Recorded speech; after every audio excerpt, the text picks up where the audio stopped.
मित्र प्यारे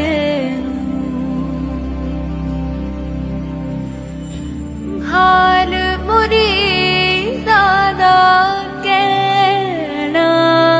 गुरु नानक पद पंकज बंदन पद पंकज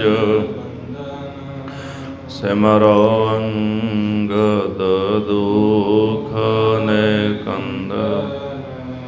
गुरु अमरदास हृदय नित ध्यावो हृदय नित ध्यावो।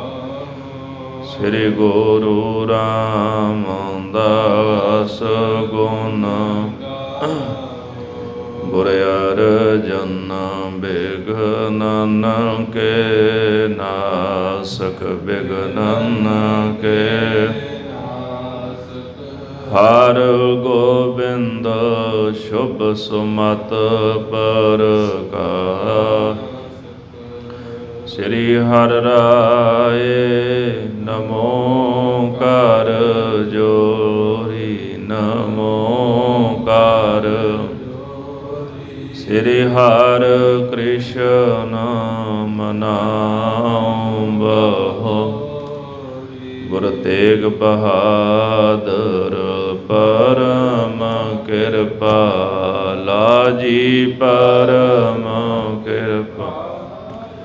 श्री गुरु गोबिंद सिंह बेसा तरो तरा पर पुन पुन सी जी पुन पुन सीसा। बंदों बार बार जगदी एक अंकार सतगुरु तेह प्रसाद सच होए। वाहिगुरु जी की फतेह है बिघ्न विनाशन सोए। वाहिगुरु जी की फतेह है बिघ्न विनाशन सोए। सतनाम श्री वाहिगुरु साहिब जी। दोहरा पानी पद हिंसार लो माजो पट्टी ताहे।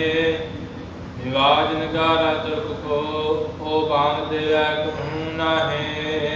वाहिगुरु जी का खालसा वाहिगुरु जी की फतेह। परम सन्मान योग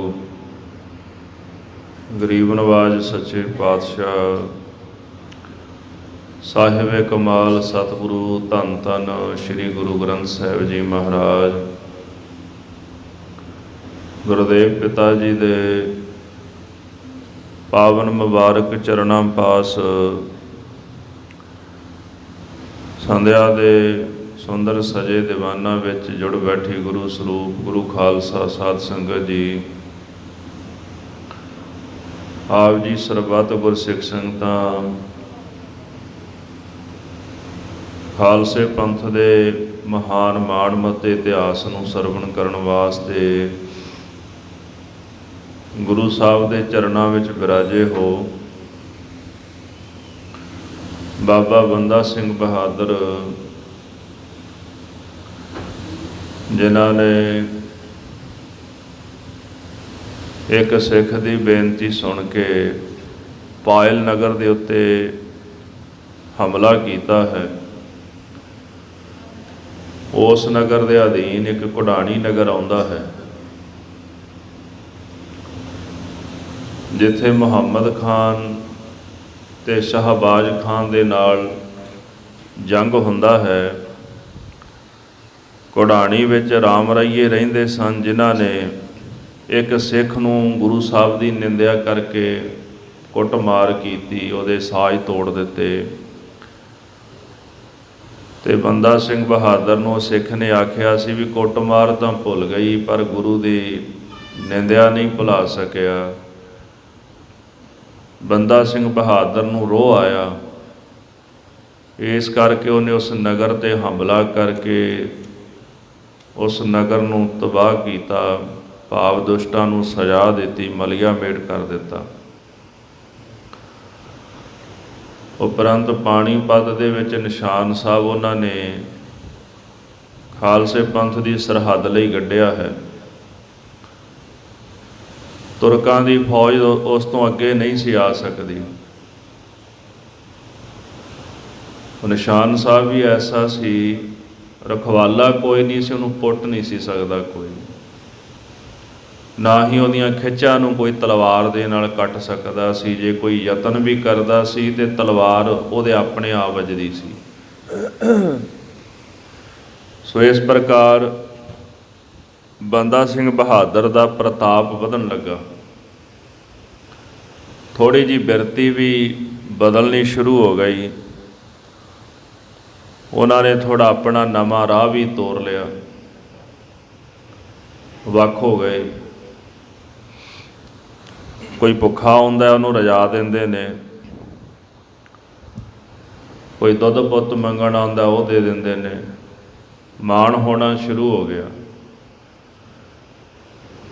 ਸੋ ਇਸ ਪ੍ਰਕਾਰ ਉਹਨਾਂ ਨੇ ਜਿਨ੍ਹਾਂ ਇਲਾਕਿਆਂ ਦੇ ਵਿੱਚ ਕਬਜ਼ਾ ਕੀਤਾ, ਉਹ ਸਾਰੀ ਕਥਾ ਸਰਵਣ ਕਰੀਏ। ਮਨ ਬਿਰਤੀਆਂ ਇਕਾਗਰ ਕਰਨ ਵਾਸਤੇ ਸਰਬੱਤ ਗੁਰ ਸਿੱਖ ਸੰਗਤਾਂ ਜਪੋ ਜੀ। ਸਤਨਾਮ ਸ੍ਰੀ ਵਾਹਿਗੁਰੂ ਸਾਹਿਬ, ਸਤਨਾਮ ਸ੍ਰੀ ਵਾਹਿਗੁਰੂ ਸਾਹਿਬ ਜੀਓ।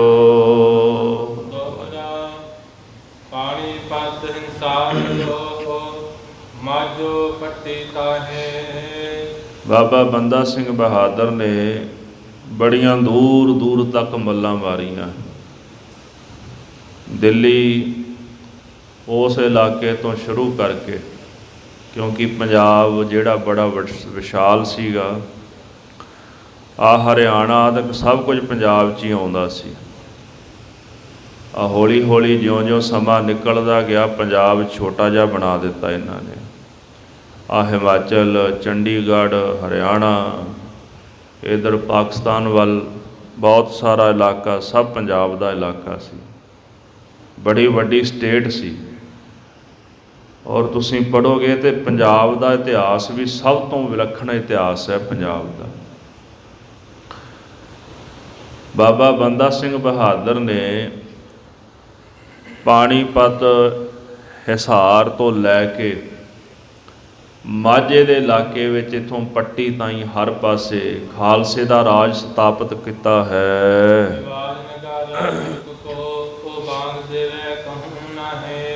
ਕਿਸੇ ਵੀ ਜਗ੍ਹਾ ਤੇ ਤੁਰਕਾਂ ਦਾ ਨਗਾਰਾ ਨਹੀਂ ਵੱਜਦਾ, ਤੇ ਡਰਦੇ ਮਾਰੇ ਜਿਹੜੇ ਮੁਲਾਣੇ ਸਾਨੂੰ ਬਾਂਗ ਨਹੀਂ ਸਨ ਦਿੰਦੇ।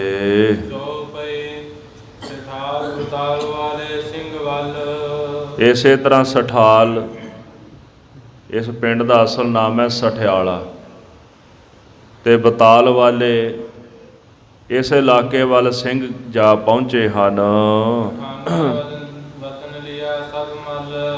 ਗੁਰੂ ਕੇ ਖਾਲਸੇ ਨੇ ਪਠਾਣਾਂ ਦਾ ਜਿੰਨਾ ਵੀ ਵਤਨ ਸੀ ਨਾ, ਜਿੱਥੇ ਜਿੱਥੇ ਪਠਾਣ ਰਹਿੰਦੇ ਸਨ, ਉਹ ਸਾਰੇ ਇਲਾਕੇ ਮੱਲ ਲਏ ਹਨ।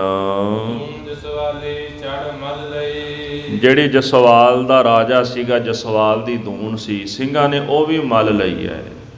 22 ਧਾਰ ਪਹਾੜੀ ਰਾਜਿਆਂ ਵਿੱਚੋਂ ਇੱਕ ਜਸਵਾਲ ਦੀ ਦੂਣ, ਜਸਵਾਲ ਦੀ ਰਿਆਸਤ ਹੈ, ਉਹਦੇ 'ਤੇ ਵੀ ਬੰਦਾ ਸਿੰਘ ਬਹਾਦਰ ਨੇ ਹਮਲਾ ਕਰਕੇ ਤੇ ਉਹਨੂੰ ਮੱਲ ਲਿਆ। ਇਸੇ ਤਰ੍ਹਾਂ ਪੜੋਲ, ਬਸੋਲੀ, ਇਹ ਸਾਰੇ ਪਿੰਡਾਂ ਨਗਰਾਂ ਦੇ ਨਾਮ ਨੇ। ਇੱਥੋਂ ਤਾਈਂ ਵੀ ਬੰਦਾ ਸਿੰਘ ਨੇ ਕਬਜ਼ਾ ਕੀਤਾ ਹੈ। ਜਿਹੜੇ ਲੋਕ ਉਸ ਸਮੇਂ ਬਹਾਦਰ ਸ਼ਾਹ ਨੂੰ ਉਗਰਾਹੀ ਦਿੰਦੇ ਸਨ, ਇਹ ਕਰੀਬਨ 1710 ਦਾ ਸਮਾਂ ਸੀਗਾ। ਉਦੋਂ ਬਹਾਦਰ ਸ਼ਾਹ ਤਖ਼ਤ 'ਤੇ ਬੈਠਾ ਸੀ, ਜਿਹਨੂੰ ਕਲਗੀਧਰ ਜੀ ਨੇ ਆਪ ਬਾਦਸ਼ਾਹੀ ਦਿੱਤੀ ਹੈ। ਉਹਦੀ ਉਗਰਾਹੀ ਖਾਲਸੇ ਨੇ ਬੰਦ ਕਰ ਦਿੱਤੀ ਹੈ। ਸਾਰੇ ਇਲਾਕੇ ਵਿੱਚੋਂ, ਪੰਜਾਬ ਦੇ ਵਿੱਚੋਂ ਜਿਹੜੀ ਉਗਰਾਹੀ ਟੈਕਸ ਮਾਮਲਾ ਸੀ, ਉਹਨੂੰ ਬੰਦਾ ਸਿੰਘ ਬਹਾਦਰ ਉਗਰਾਹਣ ਲੱਗ ਪਿਆ। ਜਿਹੜਾ ਵੀ ਆ ਕੇ ਮਿਲ ਜਾਂਦਾ ਨਾ, ਇਹੀ ਬੇਨਤੀ ਕਰਦਾ ਜੀ, ਅਸੀਂ ਤੁਹਾਡੀ ਪ੍ਰਜਾ ਹਾਂ, ਕਿਰਪਾ ਕਰੋ ਸਾਨੂੰ ਰੱਖ ਲਓ।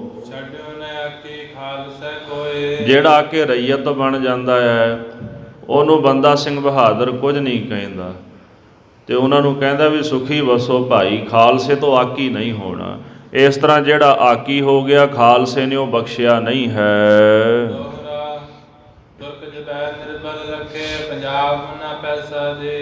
ਬੰਦਾ ਸਿੰਘ ਬਹਾਦਰ ਨੇ ਜਾਣ ਲਿਆ ਵੀ ਤੁਰਕ ਨਿਰਬਲ ਹੋ ਗਏ ਪੰਜਾਬ ਵਿੱਚ, ਭਾਵ ਇਹਨਾਂ ਦਾ ਬਲ, ਇਹਨਾਂ ਦੀ ਤਾਕਤ ਸ਼ਕਤੀ ਖਤਮ ਹੋ ਗਈ ਹੈ, ਤੇ ਹੁਣ ਇਹਨਾਂ ਦੇ ਪੱਲੇ ਰਿਹਾ ਵੀ ਕੁਝ ਨਹੀਂ। ਇਹਨਾਂ ਨੇ ਪੈਸਾ ਆਦਿਕ ਵੀ ਜਿਹੜਾ ਉਹ ਨਹੀਂ ਦੇਣਾ।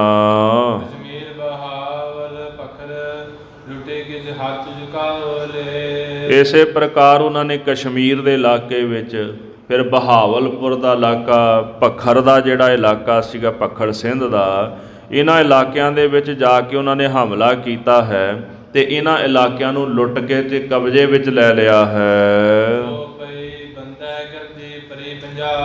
ਬਾਬਾ ਬੰਦਾ ਸਿੰਘ ਬਹਾਦਰ ਦਾ ਦਬਦਬਾ ਸਾਰੇ ਪੰਜਾਬ ਦੇ ਵਿੱਚ ਬਣ ਗਿਆ ਹੈ ਤੇ 22 ਸੂਬਿਆਂ ਤੱਕ ਧਾਂਕ ਪੈ ਗਈ ਬੰਦਾ ਸਿੰਘ ਬਹਾਦਰ ਦੀ। ਜਿਹੜੇ ਤੁਰਕ ਮੁਗਲ ਕਾਬਲ ਦੇ ਵਿੱਚ ਰਹਿੰਦੇ ਨੇ ਉਹ ਵੀ ਸੋਚੀ ਪੈ ਗਏ। ਬੜਾ ਮਾਣਮੱਤਾ ਇਤਿਹਾਸ ਹੈ ਖਾਲਸੇ ਦਾ। ਆ ਸਕੂਲ ਦੀਆਂ ਕਿਤਾਬਾਂ ਵਿੱਚ ਅੱਜ ਵੀ ਉਹ ਝਾਂਸੀ ਦੀ ਰਾਣੀ ਪੜ੍ਹਾਈ ਜਾਂਦੇ ਨੇ, ਬਸ ਉਹੀ ਹੈ। ਤੇ ਜਾਂ ਫਿਰ ਉਹ ਪੜ੍ਹਾਉਂਦੇ ਨੇ ਲਾਜਪਤ ਰਾਏ, ਉਹ ਵਿਚਾਰਾ ਹਾਰਟ ਅਟੈਕ ਨਾਲ ਮਰ ਗਿਆ ਸੀ। ਕਹਿਣ ਨੂੰ ਕਈ ਜਾਣ ਵੀ ਸ਼ਹੀਦ ਹੋਇਆ। ਸਰਦਾਰ ਕਪੂਰ ਸਿੰਘ ਨੇ ਸਾਚੀ ਸਾਖੀ ਵਿੱਚ ਲਿਖਿਆ, ਕਹਿੰਦੇ ਮੇਰੇ ਸਾਹਮਣੇ ਉਹਨੂੰ ਕੁਝ ਨਹੀਂ ਸੀ ਹੋਇਆ, ਆਖੇ ਜੀ ਲਾਠੀ ਚਾਰਜ ਕੀਤਾ ਤੇ ਤਾਂ ਚੜ੍ਹਾਈ ਕਰ ਗਿਆ। ਕਹਿੰਦੇ ਜੀ ਉਹਦੇ ਤਾਂ ਲਾਠੀ ਚਾਰਜ ਹੋਇਆ ਹੀ ਨਹੀਂ। ਜਿਹਦਾ ਨਾਂ ਲਾਇਆ ਸੀ ਨਾ ਗੋਰੇ ਅਫਸਰ ਦਾ, ਉਹਦੀ ਤਾਂ ਰੇਲਵੇ ਸਟੇਸ਼ਨ ਦੇ ਅੰਦਰਲੇ ਪਾਸੇ ਡਿਊਟੀ ਸੀ, ਤੇ ਸਰਦਾਰ ਕਪੂਰ ਸਿੰਘ ਲਾਹੌਰ ਖਾਲਸਾ ਸਕੂਲ ਪੜ੍ਹਦੇ ਸਨ ਉਦੋਂ। ਕਹਿੰਦੇ ਮੈਂ ਨੌਜਵਾਨ ਸੀ ਤੇ ਜਦੋਂ ਸਾਈਮਨ ਕਮਿਸ਼ਨ ਆਇਆ ਨਾ, ਤੇ ਲੋਕਾਂ ਨੇ ਆਖਿਆ ਸਾਈਮਨ ਕਮਿਸ਼ਨ ਗੋ ਬੈਕ ਦੇ ਨਾਅਰੇ ਲਾਏ। ਕਹਿੰਦੇ ਮੈਂ ਵੀ ਉਹਨਾਂ ਦੇ ਵਿੱਚੋਂ ਹੀ ਸੀ ਨਾਅਰੇ ਲਾਉਣ ਵਾਲਾ, ਤੇ ਲਾਜਪਤ ਰਾਏ ਦੇ ਬਿਲਕੁਲ ਪਿੱਛੇ ਖੜਿਆ ਸੀ। ਜਲਸਾ ਖਤਮ ਹੋਇਆ, ਉਹ ਆਪਣੇ ਘਰੀਂ, ਕਹਿੰਦਾ ਮੈਂ ਆਪਣੇ ਘਰੀਂ। ਕਹਿੰਦੇ ਅਗਲੇ ਦਿਨ ਸਾਨੂੰ ਰਿਪੋਰਟ ਮਿਲੀ ਵੀ ਉਹ ਸ਼ਹੀਦ ਹੋ ਗਿਆ ਜੀ, ਲਾਠੀ ਚਾਰਜ ਹੋ ਗਿਆ ਉਹਦੇ 'ਤੇ, ਗੋਰਿਆਂ ਨੇ ਕੀਤਾ। ਕਹਿੰਦੇ ਮੈਂ ਹੈਰਾਨ ਹੋ ਗਿਆ ਵੀ ਮੇਰੇ ਸਾਹਮਣੇ ਉਹ ਤਾਂ ਜਿਉਂਦਾ ਗਿਆ, ਉੱਥੋਂ ਤੋਂ ਲਾਠੀ ਚਾਰਜ ਕਿਹਨੇ ਕੀਤਾ? ਕਿਉਂ ਹੋਇਆ ਕਿ ਸ਼ਾਮ ਨੂੰ ਕਿਤੇ ਹਾਰਟ ਅਟੈਕ ਹੋ ਗਿਆ ਉਹਨੂੰ, ਤੇ ਉਹਦੀ ਮੌਤ ਹੋ ਗਈ। ਤੇ ਉਹਨੂੰ ਸ਼ਹੀਦ ਬਣਾਉਣ ਵਾਸਤੇ ਲਾਠੀ ਚਾਰਜ ਜਿਹੜਾ ਸੀ ਉਹ ਇੱਕ ਝੂਠੀ ਕਹਾਣੀ ਘੜ ਦਿੱਤੀ, ਤੇ ਉਹੀ ਪੜ੍ਹਾਈ ਜਾਂਦੇ। ਕਦੇ ਆ ਚਾਚਾ ਨਹਿਰੂ ਪੜ੍ਹਾਈ ਜਾਂਦੇ ਨੇ, ਤੇ ਕਦੇ ਆ ਲਾਜਪਤ ਪੜ੍ਹਾਈ ਜਾਂਦੇ ਨੇ, ਤੇ ਕਦੇ ਝਾਂਸੀ ਦੀ ਰਾਣੀ। ਠੀਕ ਹੈ, ਝਾਂਸੀ ਦੀ ਰਾਣੀ ਜਿਹੜੀ ਸੀ ਉਹਨੇ ਜੰਗ ਲੜਿਆ, ਆਪਾਂ ਮੰਨ ਲੈਂਦੇ ਹਾਂ ਵੀ ਚਲੋ ਬਹਾਦਰੀ ਵਿਖਾਈ, ਕੋਈ ਬੁਰੀ ਗੱਲ ਨਹੀਂ। ਪਰ ਆ ਕਿੱਡੀ ਕੁ ਵੱਡੀ ਕੁਰਬਾਨੀ ਸੀ ਨਹਿਰੂ ਦੀ, ਤੇ ਜਾਂ ਦੂਜੇ ਤੀਜੇ ਜਿੰਨੇ ਵੀ ਇਹ ਪੜ੍ਹਾਉਂਦੇ ਨੇ। ਇਤਿਹਾਸ ਪੜ੍ਹਾਓ ਸੂਰਮਿਆਂ ਦਾ। ਨੌਜਵਾਨ ਪੀੜ੍ਹੀ ਨੂੰ ਉਹ ਇਤਿਹਾਸ ਪੜ੍ਹਾਉਣਾ ਚਾਹੀਦਾ ਹੈ ਜਿਹੜਾ ਇਤਿਹਾਸ ਸਹੀ ਰਾਹੇ ਪਾ ਦੇ।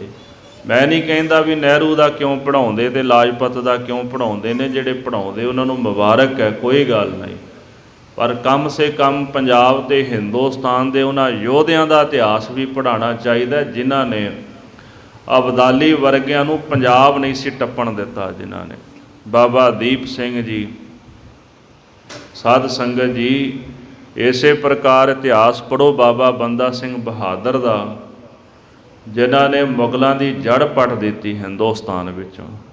ਇਤਿਹਾਸ ਪੜ੍ਹਾਇਆ ਜਾਏ ਗੁਰੂ ਤੇਗ ਬਹਾਦਰ ਸਾਹਿਬ ਦਾ, ਸਾਹਿਬਜ਼ਾਦਿਆਂ ਦਾ, ਜਿੱਥੋਂ ਨੌਜਵਾਨ ਪੀੜ੍ਹੀ ਨੂੰ ਕੁਝ ਮਿਲੇ ਵੀ ਕਿ ਇਹਨਾਂ ਨੇ ਦੇਸ਼ ਵਾਸਤੇ ਕਿੱਡੀ ਵੱਡੀ ਕੁਰਬਾਨੀ ਦਿੱਤੀ ਹੈ। ਇਸ ਕਰਕੇ ਬਾਬਾ ਬੰਦਾ ਸਿੰਘ ਬਹਾਦਰ ਬੜੀ ਵੱਡੀ ਤਾਕਤ ਬਣ ਗਿਆ ਸੀ ਆਪਣੇ ਸਮੇਂ ਦੇ ਵਿੱਚ। ਕਿੰਨਾ ਕੁ ਸਮਾਂ ਸੀ, ਕੁਝ ਸਾਲਾਂ ਦੇ ਵਿੱਚ ਹੀ ਪੰਜਾਬ ਦੇ ਵਿੱਚ ਦਬਦਬਾ ਬਣ ਗਿਆ। 22 ਸੂਬਿਆਂ ਤੱਕ ਉਹਨਾਂ ਦੀ ਧਾਂਕ ਪੈ ਗਈ ਹੈ। ਤੁਰਕ ਥਰ ਥਰ ਕੰਬਦੇ ਸਨ, ਕਿਤੇ ਇਹ ਨਾ ਹੋਵੇ ਵੀ ਬੰਦਾ ਸਿੰਘ ਸਾਡੇ ਤੇ ਹਮਲਾ ਕਰ ਦਏ।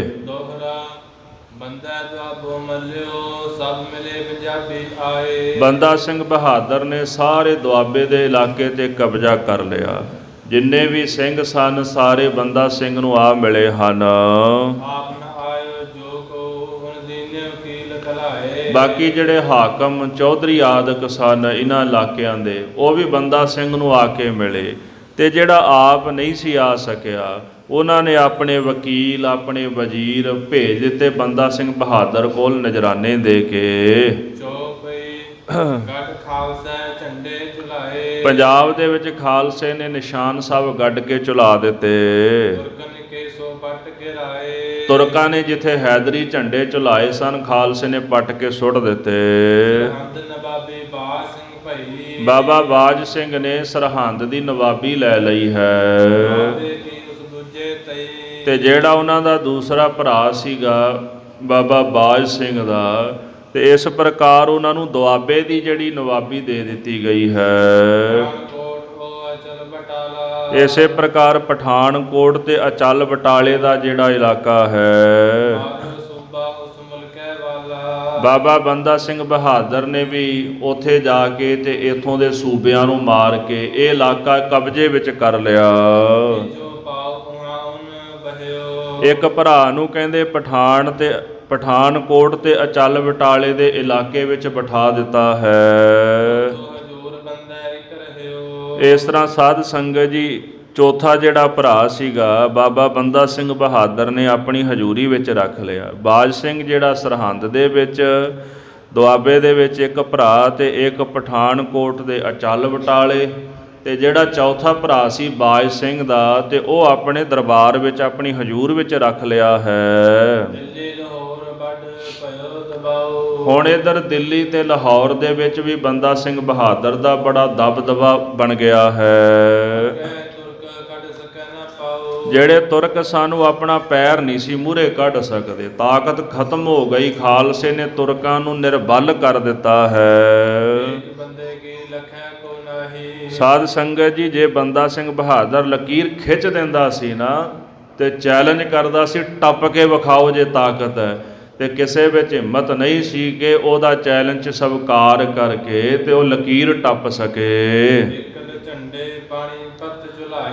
ਇਹ ਇਕੱਲੇ ਨਿਸ਼ਾਨ ਸਾਹਿਬ ਝੂਲਦੇ ਸਨ, ਕਿਸੇ ਦੀ ਹਿੰਮਤ ਨਹੀਂ ਸੀ ਕਿ ਨਿਸ਼ਾਨ ਸਾਹਿਬ ਜਿਹੜਾ ਸੀ ਉਹਨੂੰ ਪੱਟ ਕੇ ਤੇ ਸੁੱਟ ਸਕੇ।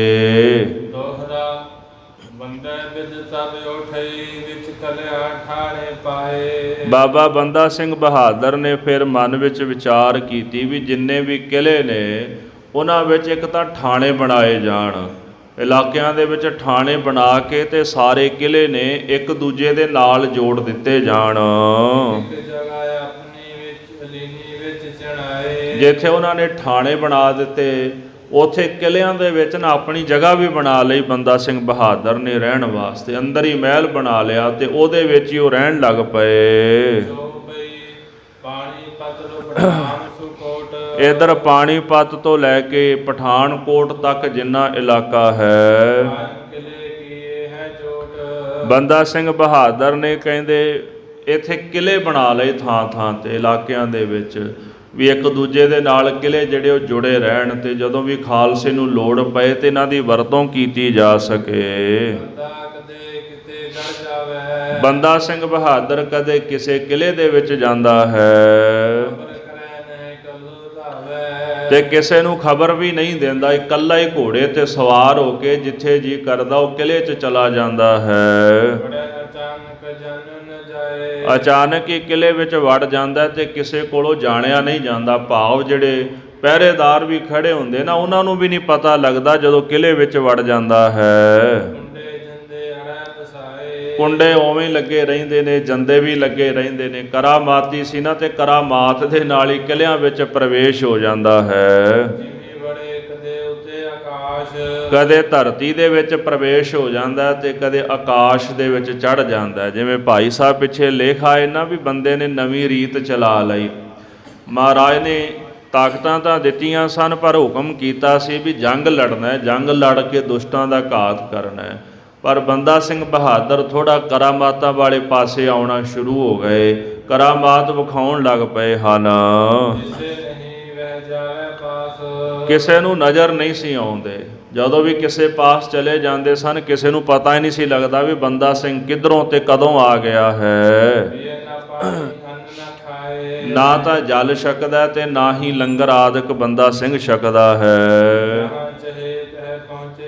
ਜਾਏ। ਜਿੱਥੇ ਵੀ ਉਹਦਾ ਮਨ ਕਰਦਾ, ਜੀ ਕਰਦਾ, ਇੱਕ ਪਲ ਦੇ ਵਿੱਚ ਉੱਥੇ ਪਹੁੰਚ ਜਾਂਦਾ ਹੈ। ਸਭ ਕਲੀਆਂ ਮੈਂ ਫਿਰ ਕਰ ਆਵੇ। ਜਿੰਨੇ ਵੀ ਕਿਲੇ ਬਣਾਏ ਸਨ ਉਹਨਾਂ ਕਿਲਿਆਂ ਦੇ ਵਿੱਚ ਫਿਰ ਕੇ ਵਾਪਸ ਆਉਂਦਾ ਹੈ। ਸਭਨ ਕੀ ਜਾ ਖਾਤਰ ਕਰਾਵੇ। ਇਸ ਤਰ੍ਹਾਂ ਸਾਰਿਆਂ ਦਾ ਉਹ ਧਿਆਨ ਵੀ ਰੱਖਦਾ ਹੈ, ਜਿਹਨੂੰ ਜੋ ਜ਼ਰੂਰਤ ਹੁੰਦੀ ਉਹਦੀ ਜ਼ਰੂਰਤ ਵੀ ਪੂਰੀ ਕਰਦਾ ਹੈ। ਮਨ ਕੀ ਬਾਤ ਬਤਾਵੇ। ਸਾਰਿਆਂ ਦੇ ਮਨ ਦੀ ਗੱਲ ਦੱਸ ਦਿੰਦਾ ਹੈ। ਦੱਸਣ ਦੀ ਅਗਲੇ ਨੂੰ ਲੋੜ ਹੀ ਨਹੀਂ ਪੈਂਦੀ, ਮੱਥਾ ਵੇਖ ਕੇ ਨਾ ਹਿਰਦਾ ਪੜ੍ਹ ਕੇ ਦੱਸ ਦਿੰਦਾ ਹੈ ਵੀ ਤੇਰੇ ਮਨ ਦੇ ਵਿੱਚ ਇਹ ਚੱਲਦਾ ਹੈ। ਸਭਨ ਕੀ ਵੈ ਚਿੰਤਾ ਮਿਟਾਵੇ। ਜਿਹੜੇ ਚਿੰਤਾਵਾਨ ਹੁੰਦੇ ਸਨ ਉਹਨਾਂ ਦੀ ਚਿੰਤਾ ਮਿਟਾ ਦਿੰਦਾ ਹੈ, ਭੁੱਖਿਆਂ ਦੀ ਭੁੱਖ ਮਿਟਾ ਦਿੰਦਾ ਹੈ, ਜਿਹਦੇ ਕੋਲ ਬਸਤਰ ਨਹੀਂ ਉਹਨੂੰ ਬਸਤਰ ਦੇ ਦਿੰਦਾ ਹੈ। ਇਸ ਤਰ੍ਹਾਂ ਉਹ ਹਰ ਕਿਸੇ ਦੀ ਮਦਦ ਕਰਦਾ ਹੈ। ਕੀ ਉਹ ਪੂਰੇ ਆਸ। ਸਭ ਦੇ ਮਨ ਦੀਆਂ ਇੱਛਾਵਾਂ ਪੂਰਨ ਕਰਦਾ ਹੈ। ਜਿਹਨੂੰ ਜੋ ਚਾਹੀਦਾ ਬੰਦੇ ਦੇ ਪਾਸ ਪ੍ਰਾਪਤ ਕਰ ਸਕਦਾ ਹੈ। ਸਭਨ ਕੇ ਆਪ ਹੈ ਸੁਪਾਸ। ਇਸ ਤਰ੍ਹਾਂ ਸਾਰਿਆਂ ਦੇ ਵਿੱਚ ਆ ਕੇ ਬੰਦਾ ਸਿੰਘ ਬਹਾਦਰ ਬਹਿਣ ਲੱਗ ਪਿਆ। ਦੋਹਰਾ ਜਿਮ ਗੋਬਿੰਦ ਕੇ ਕ੍ਰਿਸ਼ਨ ਜੀ ਕਹੋ ਰਹਿ ਸਭ ਪਾਸ।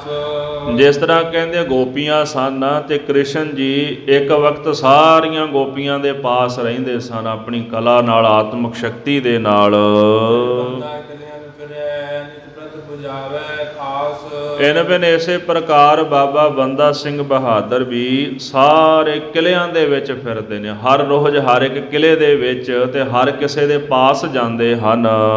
ਜੋ ਪਈ ਸਵੇ ਨੀ ਬਹੁ ਸਾਰੀ ਰਾਤ। ਸਾਰੀ ਰਾਤ ਲੰਘ ਜਾਂਦੀ ਹੈ। ਬਾਬਾ ਬੰਦਾ ਸਿੰਘ ਬਹਾਦਰ ਆਰਾਮ ਹੀ ਨਹੀਂ ਕਰਦੇ, ਸੌਂਦੇ ਨਹੀਂ, ਜਾਗਦੇ ਰਹਿੰਦੇ ਹਨ। ਬਿਨਾ ਸੁਣੀ ਸੋ ਬਤਾਵੇ ਬਾਤ। ਬਿਨਾਂ ਸੁਣਿਆ ਅਗਲੇ ਨੂੰ ਸਾਰੀ ਗੱਲ ਦੱਸ ਦਿੰਦੇ ਹਨ। ਦਰਸ਼ੀ ਜੋ ਸਿੱਧ ਕਹਾਵੇ। ਜਿਹੜੇ ਦੂਰਦਰਸ਼ੀ ਸਿੱਧ ਹੁੰਦੇ ਨਾ, ਦੂਰ ਦੀ ਗੱਲ ਦੱਸ ਦੇਣੀ ਵੀ ਅੱਗੇ ਕੀ ਵਰਤਣ ਵਾਲਾ ਆ। ਜਿਵੇਂ ਕਹਿੰਦੇ ਤ੍ਰੈਕਾਲਦਰਸ਼ੀ ਪ੍ਰਮਾਤਮਾ, ਪਿੱਛੇ ਦੀ ਜਾਣਨ ਵਾਲਾ, ਜੋ ਹੁਣ ਕੁਝ ਹੋ ਰਿਹਾ ਉਹਨੂੰ ਜਾਣਦਾ ਤੇ ਜਿਹੜਾ ਭਵਿੱਖ ਵਿੱਚ ਵਰਤਣਾ ਤੇ ਉਹਨੂੰ ਜਾਣਨ ਵਾਲਾ। ਪਰ ਬਾਬਾ ਬੰਦਾ ਸਿੰਘ ਬਹਾਦਰ ਜਿਹੜਾ ਉਹ ਦੂਰਦਰਸ਼ੀ ਵੀ ਆ, ਉਹਨੂੰ ਪਤਾ ਲੱਗ ਜਾਂਦਾ ਵੀ ਅੱਗੇ ਕੀ ਹੋਣਾ। ਉਹ ਪਹਿਲਾਂ ਹੀ ਸਾਰਿਆਂ ਨੂੰ ਦੱਸ ਦਿੰਦਾ ਹੈ। ਇਸ ਤਰ੍ਹਾਂ ਆਪਣੇ ਆਪ ਨੂੰ ਸਿੱਧ ਪੁਰਸ਼ ਕਹਾਉਂਦਾ ਹੈ। ਦੂਰਦਰਸ਼ੀ ਹੋਣ ਵਾਲੀ ਜਿਹੜੀ ਸਿੱਧੀ ਹੈ ਨਾ, ਉਹ ਬਾਬਾ ਬੰਦਾ ਸਿੰਘ ਬਹਾਦਰ ਨੂੰ ਆਉਂਦੀ ਹੈ। ਅਣਮਾ ਤੇ ਮਹਿਮਾ ਆਦਿਕ ਜਿਹੜੀਆਂ ਕਰਾਮਾਤਾਂ ਸਨ, ਜਿਹੜੀਆਂ 8 ਸਿੱਧੀਆਂ ਦਾ ਜ਼ਿਕਰ ਆਇਆ ਸੀ ਨਾ ਪਿੱਛੇ, ਤੇ ਉਹਨਾਂ ਵਿੱਚੋਂ ਅਣਮਾ ਤੇ ਮਹਿਮਾ ਸਿੱਧੀ ਜਿਹੜੀ ਸੀ ਉਹ ਬੰਦਾ ਸਿੰਘ ਦੇ ਪਾਸ ਸੀ। ਛੋਟੇ ਤੋਂ ਛੋਟਾ ਹੋ ਜਾਣਾ, ਸਥੂਲ ਤੋਂ ਸਥੂਲ, ਵੱਡੇ ਤੋਂ ਵੱਡਾ ਹੋ ਜਾਣਾ। ਇਸ ਤਰ੍ਹਾਂ ਰਿੱਧੀਆਂ ਸਿੱਧੀਆਂ ਦਾ ਬਹੁਤ ਜ਼ਿਆਦਾ ਪ੍ਰਕਾਸ਼ ਸੀ ਉਹਦੇ ਪਾਸ, ਬੜੀਆਂ ਕਰਾਮਾਤਾਂ ਸਨ। ਇਸੇ ਪ੍ਰਕਾਰ ਉੱਡਣਾ ਆਕਾਸ਼ ਦੇ ਵਿੱਚ, ਇਹ ਵੀ ਸਿੱਧੀ ਬੰਦਾ ਸਿੰਘ ਬਹਾਦਰ ਦੇ ਪਾਸ ਹੈ। ਇਸ ਤਰ੍ਹਾਂ ਭਾਈ ਰਤਨ ਸਿੰਘ ਜੀ ਕਹਿੰਦੇ ਬਹੁਤ ਸਾਰੀਆਂ ਸਿੱਧੀਆਂ ਉਹਨਾਂ ਦੇ ਪਾਸ ਸਨ। ਸਾਧ ਸੰਗਤ ਜੀ, ਬਿਨਾਂ ਡੋਲ ਤੋਂ, ਬਿਨਾਂ ਹਟ ਤੋਂ ਜਿਹੜਾ ਪਾਣੀ ਸੀਗਾ, ਉਹ ਪਾਣੀ ਜਿਹੜਾ ਖੂਹਾਂ ਦੇ ਵਿੱਚੋਂ ਬਾਹਰ ਆ ਜਾਂਦਾ ਹੈ। ਲੋੜ ਨਹੀਂ ਸੀ ਬਿਨਾਂ ਬਲਦਾਂ ਤੋਂ। ਕਹਿੰਦੇ ਇਸ ਤਰ੍ਹਾਂ ਪਾਣੀ ਬਲਦ ਹੋਵੇ ਤੇ ਹਲਟ ਚੱਲਦਾ ਹੈ। ਜਿੱਥੇ ਹਲਟ ਲੱਗੇ ਬਿਨਾਂ ਬਲਦ ਤੋਂ ਹਲਟ ਦੇ ਨਾਲ ਪਾਣੀ ਬਾਹਰ ਆਉਂਦਾ, ਤੇ ਜਿੱਥੇ ਹਲਟ ਨਹੀਂ ਬਿਨਾਂ ਡੋਲ ਤੋਂ ਹੀ ਪਾਣੀ ਖੂਹਾਂ ਚੋਂ ਬਾਹਰ ਆਉਂਦਾ ਹੈ। ਇਸੇ ਪ੍ਰਕਾਰ ਬਿਨਾਂ ਅੱਗ ਤੋਂ, ਅੱਗ ਬਾਲਣੀ ਹੋਵੇ ਤੇ ਚੰਗਿਆੜਾ ਤਾਂ ਚਾਹੀਦਾ ਨਾ, ਪਰ ਕਹਿੰਦੇ ਬਿਨਾਂ ਅੱਗ ਤੋਂ ਹੀ ਬੰਦਾ ਸਿੰਘ ਬਹਾਦਰ ਕਰਾਮਾਤਾਂ ਦੇ ਨਾਲ ਅੱਗ ਬਾਲ ਦਿੰਦਾ ਹੈ। ਜੋ ਵੀ ਉਹਨੂੰ ਚਾਹੀਦਾ ਨਾ, ਉਸ ਪਦਾਰਥ ਦਾ ਮੀਂਹ ਵਰਸਾ ਲੈਂਦਾ ਸੀ। ਹੁਣ ਮਰਜ਼ੀ ਆ ਗਈ ਨਾ, ਪਹਿਲਾਂ ਮਾਇਆ ਚਾਹੀਦੀ ਸੀ, ਉਦੋਂ ਅਰਦਾਸ ਕਰਦਾ ਸੀ 5 ਸਿੰਘਾਂ ਦੁਆਰਾ, ਮਹਾਰਾਜ ਮਾਇਆ ਚਾਹੀਦੀ ਹੈ ਵੀ ਖਾਲਸੇ ਦੇ ਲੰਗਰ ਮਸਤਾਨੇ ਨੇ। ਉਦੋਂ ਤਾਂ ਗੁਰੂ ਸਾਹਿਬ ਕੋਲ ਅਰਦਾਸ ਕਰਨੀ, ਪਰ ਹੁਣ ਆਪਣੀ ਮਰਜ਼ੀ ਆ ਗਈ। ਹੁਣ ਜੋ ਜੀ ਕਰਦਾ ਉਹਦਾ ਮੀਂਹ ਵਰਸਾ ਲੈਂਦਾ ਹੈ। ਇਸ ਤਰ੍ਹਾਂ ਜਿਹੜਾ ਜਲ ਚੱਲਦਾ ਹੁੰਦਾ, ਨਦੀਆਂ ਬਚਨ ਕਰਕੇ ਖੜੀਆਂ ਕਰ ਦਿੰਦਾ, ਪਾਣੀ ਖੜਾ ਕਰ ਦਿੰਦਾ ਦਰਿਆਵਾਂ ਵਿੱਚ, ਤੇ ਜਿੱਥੇ ਦਾ ਪਾਣੀ ਖੜਾ ਹੁੰਦਾ ਹੁਕਮ ਕਰਕੇ ਉਹਨੂੰ ਚੱਲਦਾ ਕਰ ਦਿੰਦਾ ਹੈ। ਜੇ ਹਵਾ ਚੱਲਦੀ ਹੁੰਦੀ ਆ ਤੇ ਚਲਦੀ ਹੋਈ ਹਵਾ ਨੂੰ ਬਚਨ ਕਰਕੇ ਰੋਕ ਦਿੰਦਾ ਹੈ। ਜਿਹੜੀ ਹਵਾ ਕਹਿੰਦੇ ਬੜੀ ਤੇਜ਼ੀ ਨਾਲ ਮੂਹਰੋਂ ਆਉਂਦੀ ਹੈ ਨਾ, ਉਹਨੂੰ ਪਲਟ ਕੇ ਪਿਛਾਂਹ ਨੂੰ ਮੋੜ ਦਿੰਦਾ ਹੈ, ਜਾਂ ਰੋਕ ਦਿੰਦਾ ਹੈ ਤੇ ਜਾਂ ਪਿਛਾਂਹ ਨੂੰ ਮੋੜ ਦਿੰਦਾ ਹੈ। ਜੁਗਤਨ ਔਰ ਅਚੰਭ। ਭਾਈ ਰਤਨ ਸਿੰਘ ਜੀ ਕਹਿੰਦੇ ਇਸ ਪ੍ਰਕਾਰ ਦੀਆਂ ਬੜੀਆਂ ਜੁਗਤੀਆਂ ਨੇ ਬੰਦਾ ਸਿੰਘ ਬਹਾਦਰ ਕੋਲ, ਜਿਹੜੀਆਂ ਹੈਰਾਨੀ ਕਰਨ ਵਾਲੀਆਂ ਹਨ। ਤੇ ਬਿਨਾਂ ਦੇਰੀ ਤੋਂ ਬੰਦਾ ਸਿੰਘ ਬਹਾਦਰ ਆਪਣੀਆਂ ਕਰਾਮਾਤਾਂ ਵਿਖਾਉਣ ਲੱਗ ਪਿਆ ਸਿੱਖਾਂ ਨੂੰ। ਇੱਕ ਦਿਵਸ ਆਲੀ ਸਿੰਘ ਆਇਓ। ਇੱਕ ਦਿਨ ਬਾਬਾ ਆਲੀ ਸਿੰਘ ਬੰਦਾ ਸਿੰਘ ਬਹਾਦਰ ਦੇ ਪਾਸ ਆਇਆ ਹੈ। ਇੱਕ ਬੰਦੇ ਨੇ ਸੀਸ ਹਿਲਾਇਓ। ਬੰਦਾ ਸਿੰਘ ਨੇ ਆਲੀ ਸਿੰਘ ਵੱਲ ਵੇਖਿਆ ਤੇ ਸਿਰ ਹਿਲਾ ਦਿੱਤਾ ਤੇ ਮੂੰਹ ਪਰਲੇ ਪਾਸੇ ਨੂੰ ਕਰ ਲਿਆ। ਆਲੀ ਸਿੰਘ ਦੋਏ ਕਰ ਜੋੜੇ। ਬਾਬਾ ਆਲੀ ਸਿੰਘ ਨੇ ਨਾ ਦੋਨੇ ਹੱਥ ਜੋੜ ਲਏ। ਵੇਖਿਆ ਵੀ ਬੰਦਾ ਸਿੰਘ ਬਹਾਦਰ ਨੇ ਮੁੱਖ ਫੇਰ ਲਿਆ, ਪਤਾ ਨਹੀਂ ਕੀ ਗਲਤੀ ਹੋ ਗਈ ਹੈ। ਦੋਨੇ ਹੱਥ ਜੋੜ ਕੇ ਬੇਨਤੀ ਕਰਨ ਲੱਗਾ ਹੈ। ਆਲੀ ਸਿੰਘ ਕਹਿਣ ਲੱਗੇ, ਬਾਬਾ ਜੀ ਅੱਜ ਨੇਤਰ ਕਿਉਂ ਫੇਰ ਲਏ ਨੇ, ਮੂੰਹ ਕਿਉਂ ਫੇਰ ਲਿਆ? ਮੈਂ ਤੁਹਾਡੇ ਪਾਸ ਦਰਸ਼ਨ ਕਰਨ ਲਈ ਆਇਆ ਤੇ ਤੁਸੀਂ ਆਪਣਾ ਮੁੱਖ ਫੇਰ ਲਿਆ ਹੈ।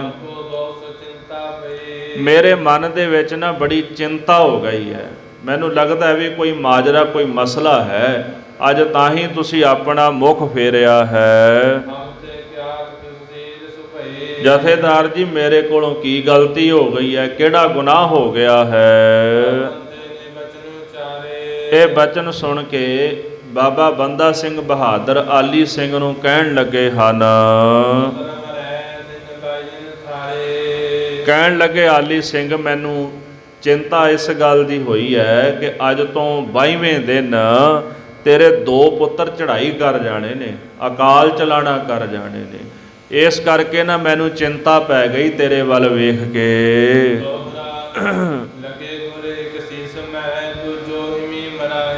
ਇੱਕ ਤੇਰਾ ਪੁੱਤਰ, ਉਹਦੇ ਸਿਰ ਦੇ ਵਿੱਚ ਨਾ ਗੋਲੀ ਵੱਜਣੀ ਹੈ, ਉਹਨੇ ਗੋਲੀ ਵੱਜਣ ਨਾਲ ਚੜ੍ਹਾਈ ਕਰ ਜਾਣਾ ਹੈ।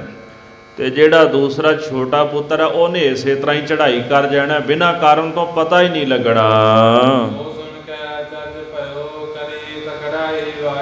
ਆਲੀ ਸਿੰਘ ਨੇ ਜਦੋਂ ਬਚਨ ਸੁਣੇ ਚਿੰਤਾਤਰ ਹੋ ਗਿਆ, ਮਨ ਵਿੱਚ ਹੈਰਾਨ ਹੋ ਗਿਆ ਵੀ ਇਹ ਕੀ ਕੌਤਕ ਵਰਤਨ ਲੱਗਾ ਹੈ ਵੀ ਦੋਨੇ ਹੀ 22ਵੇਂ ਦਿਨ ਚੜ੍ਹਾਈ ਕਰ ਜਾਣੇ ਨੇ। ਉਹਨੇ ਕੀ ਕੀਤਾ, ਆਪਣੇ ਪੁੱਤਰਾਂ ਨੂੰ ਨਾ ਆਪਣੇ ਪਾਸ ਲਿਆ ਕੇ ਰੱਖ ਲਿਆ ਵੀ ਆਪਣੇ ਪਹਿਰੀਦਾਰੀ ਵਿੱਚ, ਵੀ ਉਹ ਕਿਤੇ ਬਾਹਰ ਨਾ ਜਾਣ, ਅੰਦਰ ਹੀ ਬੈਠੇ ਰਹਿਣ। ਤੇ ਬੜੀ ਤਕੜਾਈ ਕਰ ਦਿੱਤੀ, ਪੁੱਤਰਾਂ ਦਾ ਧਿਆਨ ਰੱਖਣ ਲੱਗਾ ਹੈ। ਇਸ ਤਰ੍ਹਾਂ ਜਦੋਂ 22ਵਾਂ ਦਿਨ ਆਣ ਪੁੱਜਿਆ ਹੈ, ਆਲੀ ਸਿੰਘ ਨੇ ਆਪਣਾ ਇੱਕ ਪੁੱਤਰ ਨਾ ਤੰਬੂ ਦੇ ਵਿੱਚ ਬਿਠਾਇਆ ਹੋਇਆ ਸੀ ਤੇ ਬਾਹਰਲੇ ਪਾਸੇ ਨਾ ਸਿੰਘ ਜਿਹੜੇ ਸਨ ਉਹਨਾਂ ਨੇ ਉੱਚੀ ਜੀ ਜਗ੍ਹਾ ਬਣਾਈ ਸੀ ਤੇ ਉਹਦੇ ਵਿੱਚ ਨਾ ਨਿਸ਼ਾਨੇ ਲਾ ਰਹੇ ਸਨ, ਭਾਵ ਯੁੱਧ ਦਾ ਅਭਿਆਸ ਕਰਦੇ ਪਏ ਸਨ, ਗੋਲੀਆਂ ਚੱਲਦੀਆਂ ਸਨ। ਸਾਰੇ ਸਿੰਘ ਵਾਰ-ਵਾਰ ਬੰਦੂਕਾਂ ਫੜ-ਫੜ ਕੇ ਗੋਲੀਆਂ ਚਲਾਉਂਦੇ ਹਨ, ਪਰ ਹੋਣੀ ਵਰਤ ਗਈ ਉੱਥੇ। ਜੋ ਪਰਮਾਤਮਾ ਦਾ ਹੁਕਮ ਹੈ ਉਹ ਤਾਂ ਵਰਤ ਕੇ ਰਹਿਣਾ ਨਾ, ਉਹਨੂੰ ਥੋੜਾ ਕੋਈ ਟਾਲ ਸਕਦਾ ਹੈ। ਜੋ ਕਰਤੇ ਨੇ ਮਿਥਿਆ ਹੈ ਉਹ ਤਾਂ ਹੋਣਾ ਹੀ ਹੋਣਾ, ਜੋ ਪਰਮਾਤਮਾ ਨੇ ਮਿਥਿਆ ਉਹ ਹੋਣਾ ਜ਼ਰੂਰ ਹੈ। ਕਹਿੰਦੇ ਹੋਣੀ ਨੇ ਕੀ ਕੀਤਾ ਵੀ ਆਲੀ ਸਿੰਘ ਦਾ ਜਿਹੜਾ ਪੁੱਤਰ ਸੀ ਨਾ, ਉਹ ਪਹਿਲਾਂ ਬੈਠਾ ਸੀ ਤੰਬੂ ਵਿੱਚ ਤੇ ਉਹ ਉੱਠ ਕੇ ਖੜਾ ਹੋ ਗਿਆ ਹੈ ਤੇ ਤੰਬੂ ਚੋਂ ਨਾ ਥੋੜਾ ਜਿਹਾ ਬਾਹਰ ਨਿਕਲਿਆ। ਉਹਨੂੰ ਜਦੋਂ ਗੋਲੀਆਂ ਦੀ ਆਵਾਜ਼ ਸੁਣੀ ਨਾ ਤੇ ਵੇਖਣ ਲਈ ਆਇਆ, ਕਿਉਂਕਿ ਬੱਚਾ ਸੀ ਵੀ ਵੇਖਣਾ ਵੀ ਬਾਹਰ ਕੀ ਹੁੰਦਾ ਹੈ। ਤੇ ਤੰਬੂ ਦਾ ਇੱਕ ਬਾਂਸ ਸੀ, ਉਹ ਬਾਂਸ ਦੇ ਪੁਲ ਖਲੋ ਕੇ ਨਾ ਤੇ ਝਾਤੀ ਮਾਰ ਕੇ ਉਧਰ ਵੇਖਣ ਲੱਗ ਪਿਆ ਜਿੱਧਰੋਂ ਨਿਸ਼ਾਨੇ ਲਾਉਂਦੇ ਸਨ। ਸਾਧ ਸੰਗਤ ਜੀ, ਇੱਕ ਸਿੰਘ ਨੇ ਗੋਲੀ ਚਲਾਈ ਤੇ ਉਹ ਗੋਲੀ ਆ ਕੇ ਉਹਦੇ ਸਿਰ 'ਚ ਵੜ ਗਈ ਹੈ। ਬਸ ਗੋਲੀ ਲੱਗਦਿਆਂ ਸਾਰ ਉਹ ਚੜ੍ਹਾਈ ਕਰ ਗਿਆ, ਕਾਲ ਚਲਾਣਾ ਕਰ ਗਿਆ। ਇਸ ਤਰ੍ਹਾਂ ਜਿਹੜੀ ਹੋਣੀ ਹੈ ਉਹ ਕਦੇ ਟਲ ਨਹੀਂ ਸਕਦੀ, ਭਾਵੇਂ ਮਨੁੱਖ ਜਿੰਨਾ ਮਰਜ਼ੀ ਸੁਚੇਤ ਹੋ ਜਾਏ। ਜੋ ਪਰਮਾਤਮਾ ਦਾ ਵਾਹਿਗੁਰੂ ਦਾ ਹੁਕਮ ਹੁੰਦਾ ਹੈ ਉਹ ਕਦੇ ਵੀ ਟਲਦਾ ਨਹੀਂ।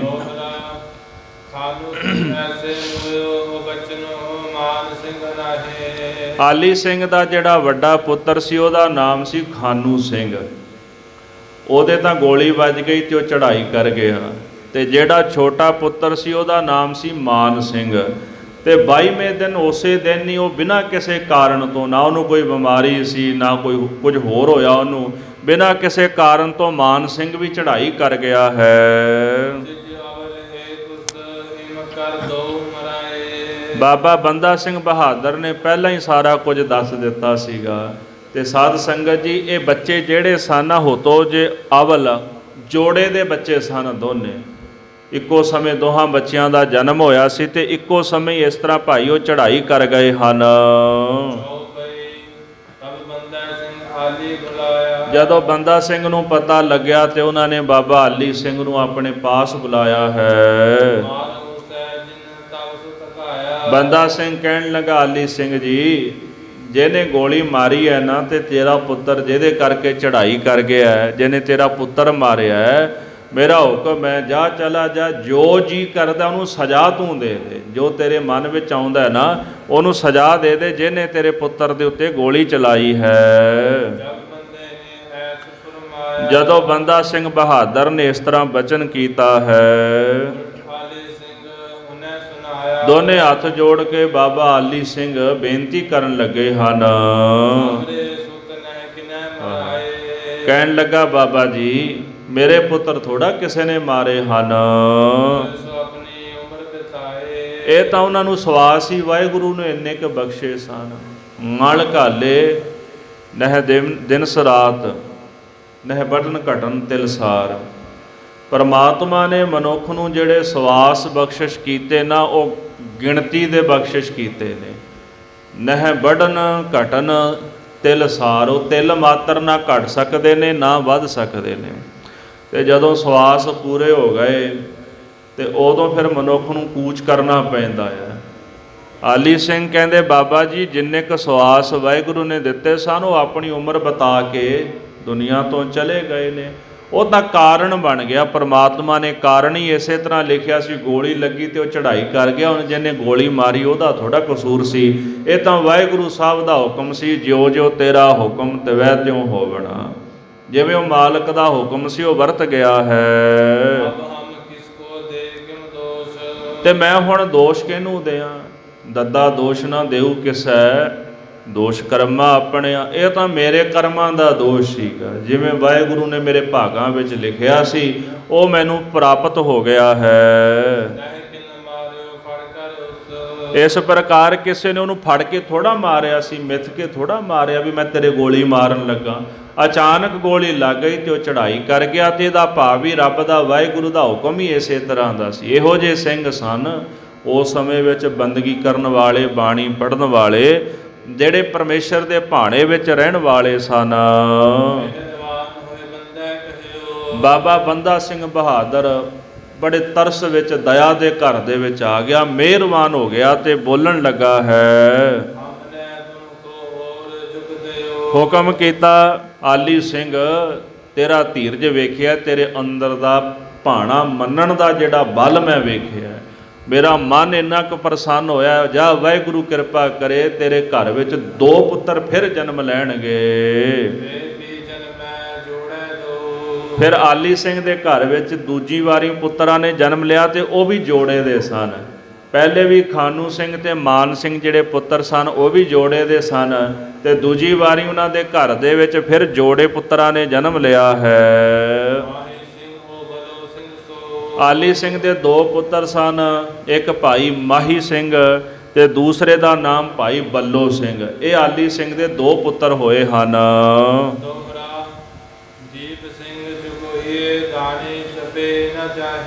ਇੱਕ ਬਜ਼ੁਰਗ ਸਿੰਘ ਸੀਗਾ, ਚੁਕੋਹੀਏ ਨਗਰ ਪੈਂਦਾ, ਉਸ ਨਗਰ ਦਾ ਰਹਿਣ ਵਾਲਾ, ਤੇ ਜਿਹਦਾ ਨਾਮ ਦੀਪ ਸਿੰਘ ਸੀਗਾ। ਤੇ ਉਹਨਾਂ ਦੇ ਮੂੰਹ ਦੇ ਵਿੱਚ ਨਾ ਦੰਦ ਨਹੀਂ ਸਨ, ਕਿਉਂਕਿ ਬਜ਼ੁਰਗ ਹੋ ਗਏ ਸਨ, ਤੇ ਦਾਣੇ ਜਿਹੜੇ ਉਹ ਚੱਬੇ ਨਹੀਂ ਸਨ ਜਾਂਦੇ। ਭਾਈ ਰਤਨ ਸਿੰਘ ਜੀ ਕਹਿੰਦੇ ਵੀ ਬੰਦਾ ਸਿੰਘ ਨੇ ਬਚਨ ਕਰਕੇ ਜਿਵੇਂ ਦੀਪ ਸਿੰਘ ਨੂੰ ਦਾੜਾਂ ਦਿੱਤੀਆਂ ਨੇ, ਤੇ ਉਹ ਕਥਾ ਮੈਂ ਤੁਹਾਨੂੰ ਸੁਣਾਉਂਦਾ ਹਾਂ। ਇੱਕ ਦਿਨ ਬੰਦਾ ਸਿੰਘ ਬਹਾਦਰ ਨੇ ਦੀਵਾਨ ਸਜਾਇਆ, ਸਾਰਾ ਖਾਲਸਾ ਬੈਠਾ ਹੋਇਆ ਸੀ, ਤੇ ਕੋਈ ਆਇਆ ਤੇ ਉਹ ਭੁੱਜੇ ਛੋਲੇ ਲੈ ਆਇਆ ਵੀ ਲਓ ਮਹਾਰਾਜ ਇਹ ਛੋਲੇ ਛਕ ਲਓ। ਤੇ ਉਹਨਾਂ ਨੇ ਹੁਕਮ ਦਿੱਤਾ ਵੀ ਸਾਰਿਆਂ ਵਿੱਚ ਵਰਤਾ ਦਿਓ। ਇਸ ਤਰ੍ਹਾਂ ਉਹ ਚਣੇ ਸਾਰੇ ਸਿੰਘਾਂ ਦੇ ਵਿੱਚ ਵਰਤਾ ਦਿੱਤੇ ਗਏ ਹਨ। ਸਬੈ ਚਾਬਤ ਭਏ ਇਕ ਚਬੈ ਸਿੰਘ ਜਵਾਨ। ਸਾਧ ਸੰਗਤ ਜੀ ਹੁਣ ਸਾਰੇ ਜਿਹੜੇ ਸਨ ਉਹ ਤਾਂ ਹੁਣ ਚੱਬਣ ਲੱਗ ਪਏ ਚਣੇ। ਤੇ ਕਿਸੇ ਆਖਿਆ ਵੀ ਆ ਇੱਕ ਜਵਾਨ ਜਿਹੜਾ ਹੈ ਨਾ ਇਹ ਨਹੀਂ ਚੱਬਦਾ ਪਿਆ, ਬਾਕੀ ਤਾਂ ਸਾਰੇ ਚਣੇ ਚੱਬ ਰਹੇ ਨੇ ਪਰ ਉਹ ਜਵਾਨ ਨਹੀਂ ਚਣੇ ਚੱਬਦਾ। ਹੋਰ ਸਾਰੇ ਜਾਣਿਆਂ ਨੇ ਬਚਨ ਉਚਾਰਨ ਕੀਤਾ ਹੈ। ਕਹਿੰਦੇ ਵੀ ਦੀਪ ਸਿੰਘ ਨੇ ਨਹੀਂ ਦਾਣਾ ਛਕਿਆ, ਬਾਕੀ ਤਾਂ ਸਾਰਿਆਂ ਨੇ ਛਕ ਲਿਆ ਪਰ ਦੀਪ ਸਿੰਘ ਨੇ ਚਣੇ ਛਕੇ ਨਹੀਂ ਹਨ। ਬਾਬਾ ਬੰਦਾ ਸਿੰਘ ਬਹਾਦਰ ਨੇ ਉਹਦੇ ਵੱਲ ਵੇਖ ਕੇ ਬਚਨ ਆਖਿਆ ਹੈ। ਆਖਿਆ ਦੀਪ ਸਿੰਘ ਕੀ ਹੋਇਆ, ਜਿੱਥੇ ਸਾਰੇ ਸਿੰਘ ਛੋਲੇ ਚੱਬ ਰਹੇ ਨੇ ਤੇ ਤੂੰ ਵੀ ਜਿਹੜੇ ਚਣੇ ਨੇ ਚੱਬ ਲੈ, ਤੈਨੂੰ ਕੀ ਹੋਇਆ, ਤੂੰ ਚਣੇ ਕਿਉਂ ਨਹੀਂ ਚੱਬਦਾ? ਦੀਪ ਸਿੰਘ ਨੇ ਹੱਥ ਜੋੜੇ ਤੇ ਬੇਨਤੀ ਕਰਨ ਲੱਗੇ, ਮਹਾਰਾਜ ਮੇਰੇ ਮੂੰਹ ਦੇ ਵਿੱਚ ਨਾ ਦਾੜਾ ਨਹੀਂ, ਤੇ ਜੇ ਹੁਣ ਦਾੜਾ ਨਹੀਂ ਤੇ ਮੈਂ ਚਣੇ ਕਿਵੇਂ ਚੱਬ ਸਕਦਾ ਹਾਂ? ਇਸ ਤਰ੍ਹਾਂ ਮੇਰੇ ਕੋਲੋਂ ਨਾ ਇਹ ਦਾਣੇ ਚੱਬੇ ਨਹੀਂ ਜਾ ਸਕਦੇ। ਬਾਬਾ ਬੰਦਾ ਸਿੰਘ ਕਹਿਣ ਲੱਗੇ ਕੋਈ ਗੱਲ ਨਹੀਂ, ਜਾ ਮੈਂ ਤੈਨੂੰ ਦਾੜਾਂ ਦਿੱਤੀਆਂ, ਤੇਰੇ ਮੂੰਹ ਦੇ ਵਿੱਚ ਦੰਦ ਨਿਕਲ ਆਉਣਗੇ ਤੇ ਤੂੰ ਇਹ ਚਣੇ ਚੱਬ ਲੈ, ਇਹਨਾਂ ਨੂੰ ਛਕ ਲੈ। ਕਹਿੰਦੇ ਵੀ ਹੁਣੇ ਫੱਕਾ ਮਾਰ ਤੇ ਚੱਬ ਲੈ ਦਾਣੇ। ਦੀਪ ਸਿੰਘ ਜੀ ਨੇ ਕਹਿੰਦੇ ਦਾਣੇ ਲਏ, ਚਣੇ ਲਏ ਤੇ ਮੂੰਹ ਵਿੱਚ ਫੱਕਾ ਮਾਰਿਆ ਤੇ ਕੜਾ ਕੜ ਕਰਕੇ ਵਿੱਚ ਛਕਣੇ ਸ਼ੁਰੂ ਕਰ ਦਿੱਤੇ। ਬਚਨ ਹੋ ਗਿਆ ਨਾ, ਤੇ ਬਚਨਾਂ ਨਾਲ ਦੰਦ ਦਾੜਾ ਜਿਹੜੀਆਂ ਸੀ ਮੁਖ ਵਿੱਚ ਨਿਕਲ ਆਈਆਂ ਹਨ।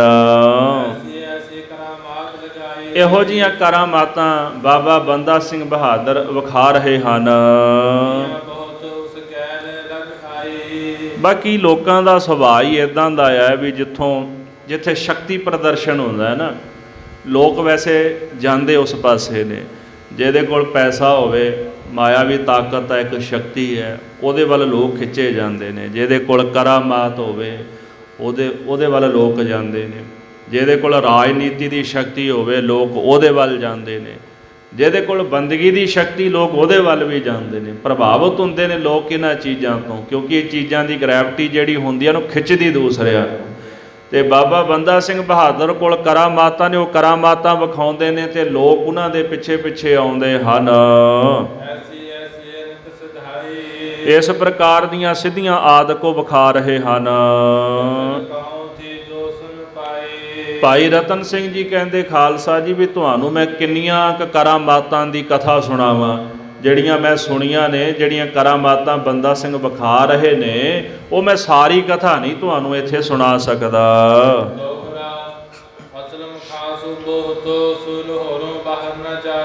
ਉਸ ਸਮੇਂ ਲਾਹੌਰ ਦਾ ਸੂਬੇਦਾਰ ਸੀ ਅਸਲਮ ਖਾਂ। ਉਹਦੇ ਮਨ ਵਿੱਚ ਇੰਨਾ ਕੁ ਭੈ ਪੈਦਾ ਹੋ ਗਿਆ ਤੇ ਉਹ ਲਾਹੌਰ ਤੋਂ ਬਾਹਰ ਨਹੀਂ ਜਾਂਦਾ। ਦਿਨ ਰਾਤ ਉਹ ਸੋਚਦਾ ਰਹਿੰਦਾ, ਕਿਤੇ ਬੰਦਾ ਹੁਣ ਆਇਆ, ਕਿਤੇ ਹੁਣ ਆਇਆ। ਥਰ ਥਰ ਕਰਕੇ ਕੰਬਦਾ ਵੀ ਕਿਤੇ ਬੰਦਾ ਸਿੰਘ ਚੜ੍ਹ ਕੇ ਨਾ ਆ ਜਾਏ। ਹੁਣ ਲੋਕਾਂ ਨੇ ਕਹਿਣਾ ਸ਼ੁਰੂ ਕਰ ਦਿੱਤਾ ਵੀ ਬੰਦਾ ਸਿੰਘ ਨਿਕਲੰਕ ਅਵਤਾਰ ਹੈ, ਜਿਹਨੇ ਇਸ ਤਰ੍ਹਾਂ ਸਾਰੇ ਮਲੇਸ਼ਾਂ ਦਾ ਖਾਤਮਾ ਕਰ ਦੇਣਾ ਹੈ। ਇਹ ਜਿਹੜੀ ਸੋਚ ਨਾ ਤੁਰਕਾਂ ਦੇ ਜ਼ਿਹਨ ਵਿੱਚ, ਦਿਮਾਗ ਵਿੱਚ ਵੜ ਗਈ ਹੈ, ਕਿਉਂਕਿ ਇਹ ਗੱਲ ਚਾਰ ਚੁਫੇਰੇ ਹੋਣ ਲੱਗ ਪਈ। ਤੇ ਬਾਬਾ ਬੰਦਾ ਸਿੰਘ ਬਹਾਦਰ ਨੇ ਵਾਕਈ ਪੰਜਾਬ ਦੇ ਵਿੱਚ ਕੋਈ ਮਲੇਸ਼ ਛੱਡਿਆ ਹੀ ਨਹੀਂ। ਜਿਹੜੇ ਉਹਨਾਂ ਦੇ ਹੱਥ ਚੜ੍ਹ ਗਏ ਸਭ ਨੂੰ ਸੋਧਾ ਲਾ ਦਿੱਤਾ ਬੰਦਾ ਸਿੰਘ ਬਹਾਦਰ ਨੇ। ਹੁਣ ਉਹ ਜਿਹੜੇ ਬਚੇ ਸਨ ਸੂਬੇ, ਉਹ ਮਨ ਵਿੱਚ ਥਰ ਥਰ ਕੰਬਦੇ ਨੇ ਵੀ ਕਿਤੇ ਬੰਦਾ ਸਿੰਘ ਜੇ ਸਾਡੇ ਤੇ ਚੜ੍ਹ ਕੇ ਆ ਗਿਆ ਤੇ ਉਹਨੇ ਸਾਨੂੰ ਜਿਉਂਦਾ ਨਹੀਂ ਛੱਡਣਾ।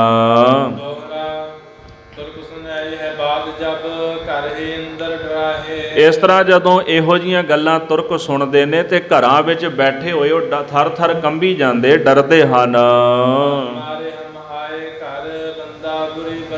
ਕਹਿੰਦੇ ਵੀ ਬੰਦਾ ਸਿੰਘ ਨਾਲ ਬੜੀ ਬੁਰੀ ਬਲਾ ਹੈ, ਮਤਾ ਕਿਤੇ ਨਾ ਹੋਵੇ ਵੀ ਸਾਡੇ ਘਰ ਤੇ ਚੜ੍ਹ ਕੇ ਆ ਜਾਏ ਤੇ ਸਾਨੂੰ ਮਾਰ ਦੇਵੇ। ਇਧਰ ਸਮੇਂ ਦਾ ਬਾਦਸ਼ਾਹ ਵੀ ਥਰ ਥਰ ਕੰਬਣ ਲੱਗ ਪਿਆ। ਬਹਾਦਰ ਸ਼ਾਹ ਤੱਕ ਖਬਰਾਂ ਪਹੁੰਚ ਗਈਆਂ ਸਨ ਬਹਾਦਰ ਸ਼ਾਹ ਜਦੋਂ ਦੱਖਣ ਤੋਂ ਵਾਪਸ ਨੂੰ ਮੁੜਿਆ ਨਾ ਤੇ ਅਜਮੇਰ ਇਹਨੇ ਟਿਕਾਣਾ ਕੀਤਾ ਸੀ। ਇਹਨੂੰ ਅਜਮੇਰ ਦੇ ਵਿੱਚ ਪਤਾ ਲੱਗ ਗਿਆ ਵੀ ਬੰਦਾ ਸਿੰਘ ਬਹਾਦਰ ਨੇ ਪੰਜਾਬ ਤੇ ਕਬਜ਼ਾ ਕਰ ਲਿਆ, ਉਹਨੇ ਸਾਰੇ ਸੂਬੇ ਮਾਰ ਦਿੱਤੇ ਨੇ ਤੇ ਉਗਰਾਹੀ ਕਰਨ ਲੱਗ ਪਿਆ ਹੈ। ਹੁਣ ਬਹਾਦਰ ਸ਼ਾਹ ਦੇ ਮਨ ਵਿੱਚ ਇਹ ਖੌਫ ਪੈਦਾ ਹੋ ਗਿਆ ਕਿਤੇ ਇਹ ਨਾ ਹੋਵੇ ਵੀ ਦਿੱਲੀ ਵੱਲ ਨਾ ਵੱਧ ਆਵੇ। ਇਸ ਤਰ੍ਹਾਂ ਉਹ ਵੀ ਮਨ ਹੀ ਮਨ ਡਰਨ ਲੱਗ ਪਿਆ ਹੈ। ਤੇ ਜਿਹੜੇ ਵਜ਼ੀਰ ਸਨ ਉਹ ਮਨ ਹੀ ਮਨ ਸੋਚਾਂ ਕਰਨ ਲੱਗ ਪਏ। ਇਹੋ ਜਿਹੇ ਹਾਲਾਤ ਪੰਜਾਬ ਦੇ ਬਣ ਗਏ ਵੀ ਜੇ ਬਹਾਦਰ ਸ਼ਾਹ ਕਿਸੇ ਨੂੰ ਸੂਬੇਦਾਰੀ ਦੇਣਾ ਚਾਹੁੰਦਾ ਸੀ ਨਾ ਤੇ ਕੋਈ ਡਰਦਾ ਮਾਰਾ ਸੂਬੇਦਾਰੀ ਨਹੀਂ ਸੀ ਲੈਂਦਾ, ਕਿਉਂਕਿ ਹੁਣ ਜਿਹਨੇ ਸੂਬੇਦਾਰੀ ਲੈਣੀ ਸੀ ਤੇ ਬਾਦਸ਼ਾਹ ਨੇ ਕਹਿਣਾ ਸੀ ਜਾਓ ਜਾ ਕੇ ਮੁਕਾਬਲਾ ਕਰੋ। ਹੁਣ ਬੰਦਾ ਸਿੰਘ ਬਹਾਦਰ ਵੱਲ ਕੋਈ ਪੈਰ ਨਹੀਂ ਸੀ ਪੁੱਟਦਾ ਡਰਦਾ ਮਾਰਾ। ਬਿਨਾਂ ਕਿਸੇ ਪਹਿਰੇਦਾਰੀ ਤੋਂ ਪਾਣੀਪਤ ਦੇ ਵਿੱਚ ਨਿਸ਼ਾਨ ਸਾਹਿਬ ਉਹਨਾਂ ਨੇ ਗੱਡ ਦਿੱਤੇ ਸਨ ਤੇ ਡਰਦੇ ਮਾਰੇ ਤੁਰਕ ਜਿਹੜੇ ਸਨ ਉਹ ਨੇੜੇ ਨਹੀਂ ਸਨ ਆਉਂਦੇ ਤੇ ਹੱਦ ਤੋਂ ਪਾਰ ਨਹੀਂ ਸਨ ਹੋ ਸਕਦੇ। ਇਸ ਤਰ੍ਹਾਂ ਸ੍ਰੀ ਅੰਮ੍ਰਿਤਸਰ ਸਾਹਿਬ ਦੀ ਧਰਤੀ ਤੇ ਖਾਲਸੇ ਨੇ ਆ ਕੇ ਪੜਾਅ ਕਰ ਲਿਆ ਹੈ ਤੇ ਕਿਸੇ ਦੀ ਹਿੰਮਤ ਨਹੀਂ ਸੀ ਕਿ ਖਾਲਸੇ ਨੂੰ ਉੱਥੋਂ ਬਾਹਰ ਕੱਢ ਸਕੇ, ਉਹਨਾਂ ਦਾ ਮੁੱਖ ਕਿਸੇ ਹੋਰ ਪਾਸੇ ਮੋੜ ਸਕੇ।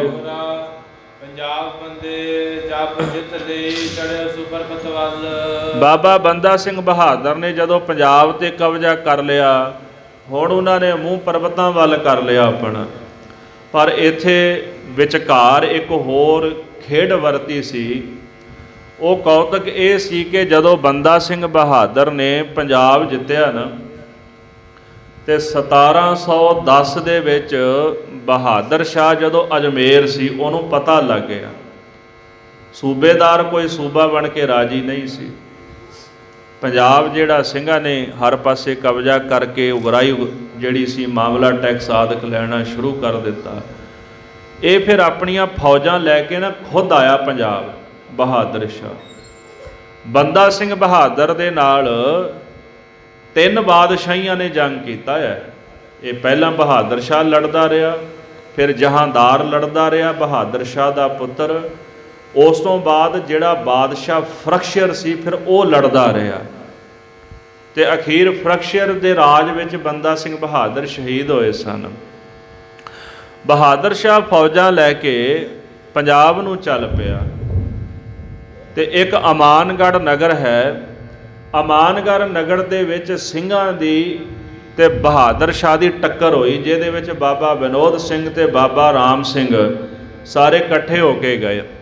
ਇੱਥੇ ਸਿੰਘ ਜੰਗ ਹਾਰ ਗਏ। ਉਹਦਾ ਕਾਰਨ ਇਹ ਸੀਗਾ ਕਿ ਸਿੰਘ ਗਿਣਤੀ ਵਿੱਚ ਬਹੁਤ ਥੋੜ੍ਹੇ ਸਨ, ਕੁਝ ਗਿਣਤੀ ਦੇ ਸਿੰਘ ਸਨ ਤੇ ਜਿਹੜਾ ਬਹਾਦਰ ਸ਼ਾਹ ਸੀ ਉਹ ਸਾਰਾ ਲਾਓ ਲਸ਼ਕਰ ਲੈ ਕੇ ਆਇਆ ਸੀ, ਤੋਪਖਾਨਾ ਲੈ ਕੇ ਆਇਆ ਸੀ। ਇਸ ਤੋਂ ਬਾਅਦ ਹੌਲੀ ਹੌਲੀ ਉਹ ਸਢੌਰੇ ਵੱਲ ਵਧੇ। ਇੱਥੇ ਵੀ ਜੰਗ ਹੋਇਆ।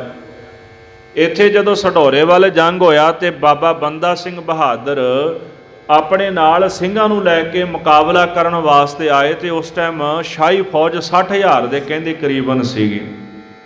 ਕਈਆਂ ਨੇ 1 ਲੱਖ ਦਾ ਜ਼ਿਕਰ ਕੀਤਾ ਵੀ 1 ਲੱਖ ਸੀ। ਬੜਾ ਘਮਸਾਨ ਦਾ ਜੰਗ ਉੱਥੇ ਹੋਇਆ ਤੇ ਕਾਫੀ ਖਾਨ ਵਰਗੇ ਲਿਖਦੇ ਨੇ ਵੀ ਕਹਿੰਦਾ ਮੈਂ ਤਾਂ ਇਉਂ ਸੋਚਿਆ ਕਿ ਇੱਥੇ ਕੋਈ ਵੀ ਤੁਰਕ ਜਿਉਂਦਾ ਨਹੀਂ ਬਚੇਗਾ। ਹਰ ਪਾਸੇ ਲੋਥਾਂ ਹੀ ਲੋਥਾਂ ਪਈਆਂ ਸਨ ਸ਼ਾਹੀ ਫੌਜ ਦੀਆਂ। ਪਰ ਉਸ ਸਮੇਂ ਉਹਨਾਂ ਦਾ ਦਬ ਦਬਾਅ ਤੁਰਕਾਂ ਦਾ ਇੰਨਾ ਕੁ ਸੀ ਕਿ ਜਦੋਂ ਸ਼ਾਮ ਪੈ ਗਈ ਨਾ ਤੇ ਸਿੰਘ ਜਿਹੜੇ ਸਨ ਮੈਦਾਨੇ ਜੰਗ ਦੇ ਵਿੱਚੋਂ ਨਿਕਲ ਗਏ। ਉਹਨਾਂ ਨੇ ਵੇਖਿਆ ਵੀ ਭਲਾ ਸਾਡਾ ਇਹਦੇ ਵਿੱਚ ਹੀ ਆ। ਉਹਨਾਂ ਨੇ ਜੰਗ ਦੇ ਵਿੱਚੋਂ ਖਿਸ ਗਏ। ਰਾਤ ਦੇ ਸਮੇਂ ਸਿੰਘ ਜਿਹੜੇ ਸਨ ਉਹਨਾਂ ਨੇ ਮੁਕਾਬਲਾ ਛੱਡ ਦਿੱਤਾ। ਗਿਣਤੀ ਥੋੜ੍ਹੀ ਸੀ, ਸਿੰਘ ਕਰਦੇ ਵੀ ਕੀ। ਉਸ ਤੋਂ ਬਾਅਦ ਸਾਧ ਸੰਗਤ ਜੀ ਇਹਨਾਂ ਨੇ ਸਢੌਰੇ ਤੇ ਕਬਜ਼ਾ ਕਰ ਲਿਆ, ਸਰਹੰਦ ਤੇ ਫਤਿਹ ਕਰ ਲਈ।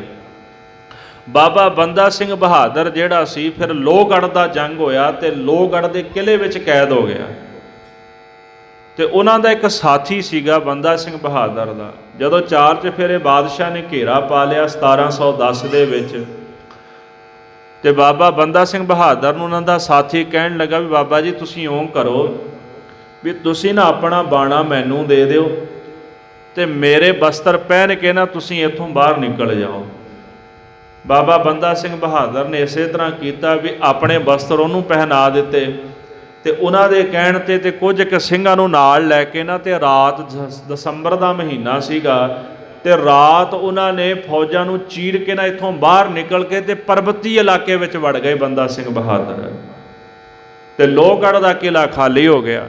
ਤੁਰਕਾਂ ਨੇ ਉਹਦੇ ਤੇ ਕਬਜ਼ਾ ਕਰ ਲਿਆ, ਹਮਲਾ ਕੀਤਾ ਤੇ ਜਿਹੜਾ ਉਹ ਸਿੰਘ ਸੀਗਾ ਉਹਦਾ ਸਿਰ ਜਿਹੜਾ ਲਾ ਦਿੱਤਾ, ਧੜ ਦੇ ਨਾਲੋਂ ਜੁਦਾ ਕੀਤਾ। ਜਦੋਂ ਬਹਾਦਰ ਸ਼ਾਹ ਨੂੰ ਪਤਾ ਲੱਗਿਆ, ਇੰਨਾ ਕੁ ਨਿਰਾਸ਼ ਹੋਇਆ ਤੇ ਹਮੀਦ ਖਾਨ ਨੇ ਕਹਿ ਦਿੱਤਾ, ਬਾਜ ਫਿਰ ਉਡਾਰੀ ਮਾਰ ਗਿਆ। ਕਹਿੰਦਾ ਬਾਜ ਫਿਰ ਉਡਾਰੀ ਮਾਰ ਗਿਆ। ਬਹਾਦਰ ਸ਼ਾਹ ਨੇ ਸੋਚਿਆ ਵੀ ਚਲੋ ਕੰਮ ਫਤਿਹ ਹੋ ਗਿਆ। ਉਹ ਨਿਰਾਸ਼ ਹੋਇਆ ਜਦੋਂ ਉਹਨੂੰ ਪਤਾ ਲੱਗਿਆ ਬੰਦਾ ਸਿੰਘ ਬਹਾਦਰ ਇੱਥੋਂ ਨਿਕਲ ਗਿਆ। ਉਹਨੇ ਬਾਅਦ ਵਿੱਚ ਹਮੀਦ ਖਾਨ ਨੂੰ ਪਿੱਛੇ ਲਾਇਆ ਵੀ ਜਾ ਚਲਾ ਜਾਓ ਫੜ ਬੰਦਾ ਸਿੰਘ ਬਹਾਦਰ ਨੂੰ, ਪਰ ਉਦੋਂ ਬੰਦਾ ਸਿੰਘ ਬਹਾਦਰ ਇਹਨਾਂ ਦੇ ਹੱਥ ਨਹੀਂ ਆਇਆ ਕਈ ਸਾਲ ਫਿਰ। ਇਸ ਤਰ੍ਹਾਂ ਜਦੋਂ ਪਰਬਤੀ ਇਲਾਕੇ ਦੇ ਵਿੱਚ ਆ ਗਏ ਨਾ, ਕਿਉਂਕਿ ਪੰਜਾਬ ਵਿੱਚ ਸਰਹੰਦ ਦੇ ਉੱਤੇ ਸਢੌਰੇ ਤੇ ਹੋਰ ਕਈ ਇਲਾਕੇ ਜਿਹੜੇ ਸਨ ਉਹ ਤੁਰਕਾਂ ਨੇ ਦੁਬਾਰਾ ਕਬਜ਼ਾ ਕਰ ਲਿਆ ਸੀਗਾ।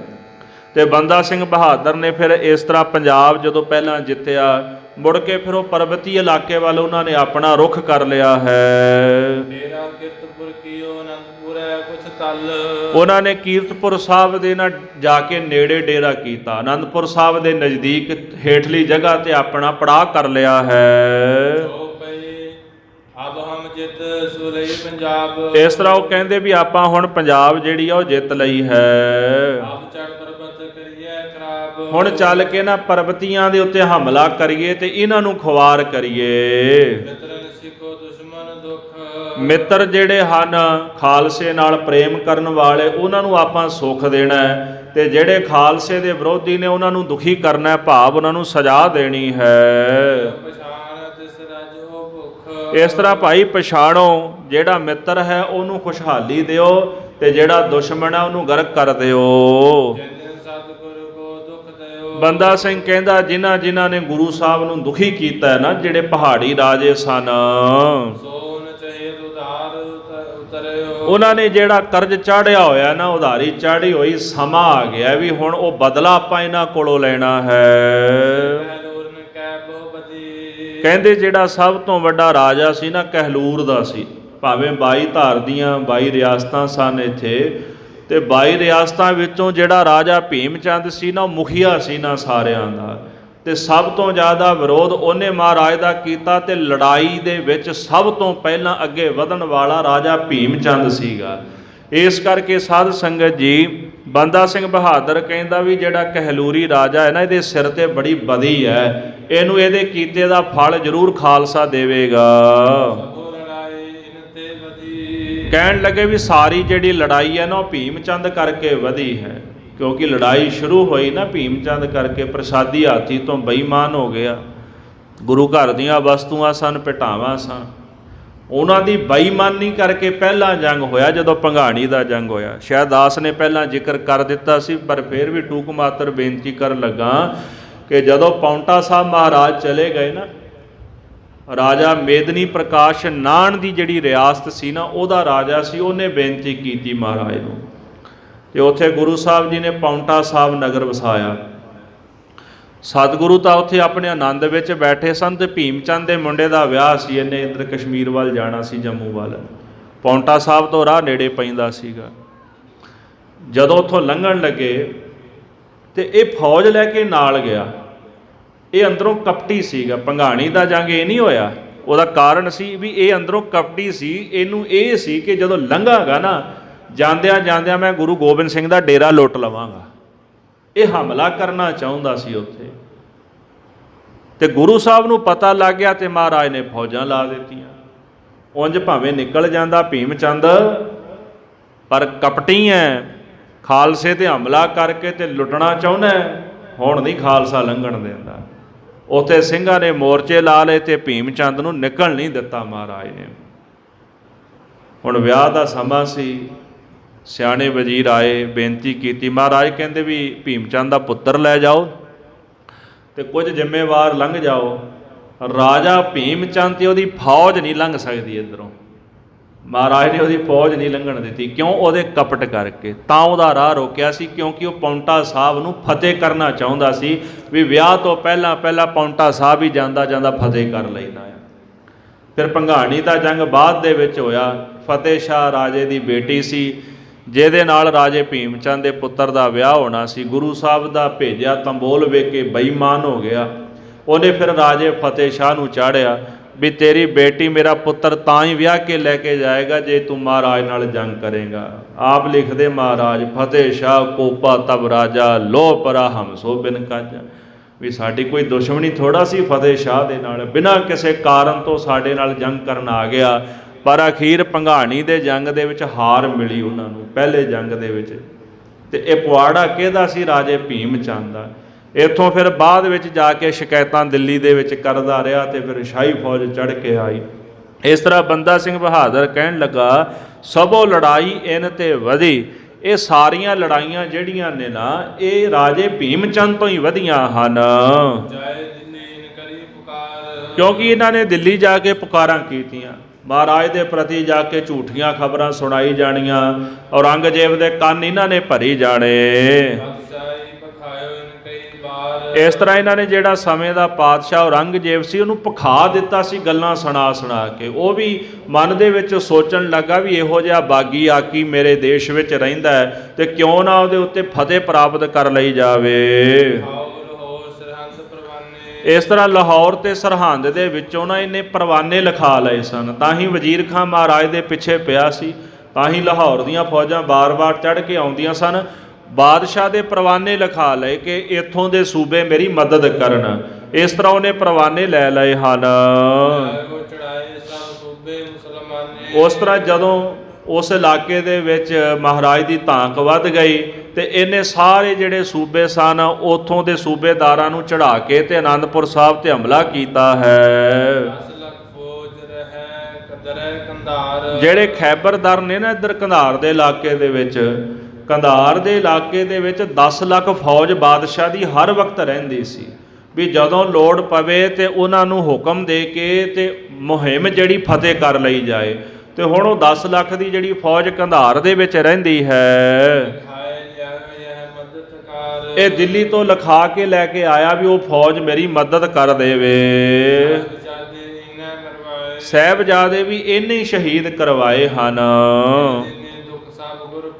ਇਸ ਤਰ੍ਹਾਂ ਇਹਨੇ ਗੁਰੂ ਸਾਹਿਬ ਜੀ ਨੂੰ ਬੜਾ ਤੰਗ ਕਰਕੇ ਰੱਖਿਆ, ਦੁੱਖ ਦਿੰਦਾ ਰਿਹਾ ਮਹਾਰਾਜ ਨਾਲ, ਬਿਨਾਂ ਕਿਸੇ ਕਾਰਨ ਤੋਂ ਵੈਰ ਕਮਾਉਂਦਾ ਰਿਹਾ ਹੈ। ਬੰਦਾ ਸਿੰਘ ਬਹਾਦਰ ਕਹਿੰਦਾ ਪਹਿਲਾਂ ਰਾਜੇ ਭੀਮ ਚੰਦ ਨੂੰ ਕਤਲ ਕਰਨਾ ਹੈ। ਬਿਲਾਸਪੁਰ ਜਿਹੜਾ ਸੀ ਉਹਦੇ ਵਿੱਚ ਇਹ ਨਗਰ 'ਚ ਰਹਿੰਦਾ ਸੀ। ਕਹਿਲੂਰ ਰਿਆਸਤ ਤੇ ਬਿਲਾਸਪੁਰ ਇਹਦੀ ਰਾਜਧਾਨੀ ਸੀ, ਨਗਰ ਸੀ ਜਿੱਥੇ ਰਹਿੰਦਾ ਸੀ। ਬੰਦਾ ਸਿੰਘ ਕਹਿੰਦਾ ਉਸ ਤੋਂ ਬਾਅਦ ਆਪਾਂ ਬਿਲਾਸਪੁਰ ਨੂੰ ਲੁੱਟ ਲੈਣਾ ਹੈ। ਤੇ ਅਨੰਦਪੁਰ ਸਾਹਿਬ ਦੇ ਨਾ ਆਸ-ਪਾਸ 7 ਧਾਰਾਂ ਸਨ, ਭਾਵ ਨੇੜੇ ਤੇੜੇ 7 ਰਿਆਸਤਾਂ ਪੈਂਦੀਆਂ ਸਨ ਪਹਾੜੀ ਇਲਾਕੇ ਵਿੱਚ। ਤੇ ਬੰਦਾ ਸਿੰਘ ਕਹਿੰਦਾ ਇਹਨਾਂ ਸੱਤੇ ਦੀਆਂ 7 ਰਿਆਸਤਾਂ ਨੂੰ ਧੂੜ ਦੇ ਵਿੱਚ ਮਿਲਾ ਦੇਣਾ ਹੈ। ਜਿਹੜਾ ਸਿੱਖ ਬਣ ਜਾਂਦਾ ਹੈ, ਖਾਲਸੇ ਦੀ ਰਈਅਤ ਬਣ ਜਾਂਦਾ, ਉਹਨਾਂ ਦੀ ਆਪਾਂ ਰੱਖਿਆ ਕਰਨੀ ਹੈ ਤੇ ਦੁਸ਼ਟਾਂ ਨੂੰ ਸੋਧਾ ਲਾ ਦੇਣਾ ਹੈ।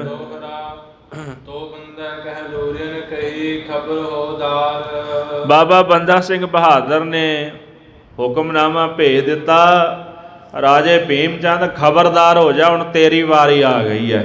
ਖਾਲਸਾ ਆ ਗਿਆ ਤੇਰੇ ਤੇ ਚੜ ਕੇ ਤੇ ਭਲਾ ਚਾਹੁੰਦਾ ਤੇ ਤਿਆਰ ਬਰ ਤਿਆਰ ਹੋ ਜਾ।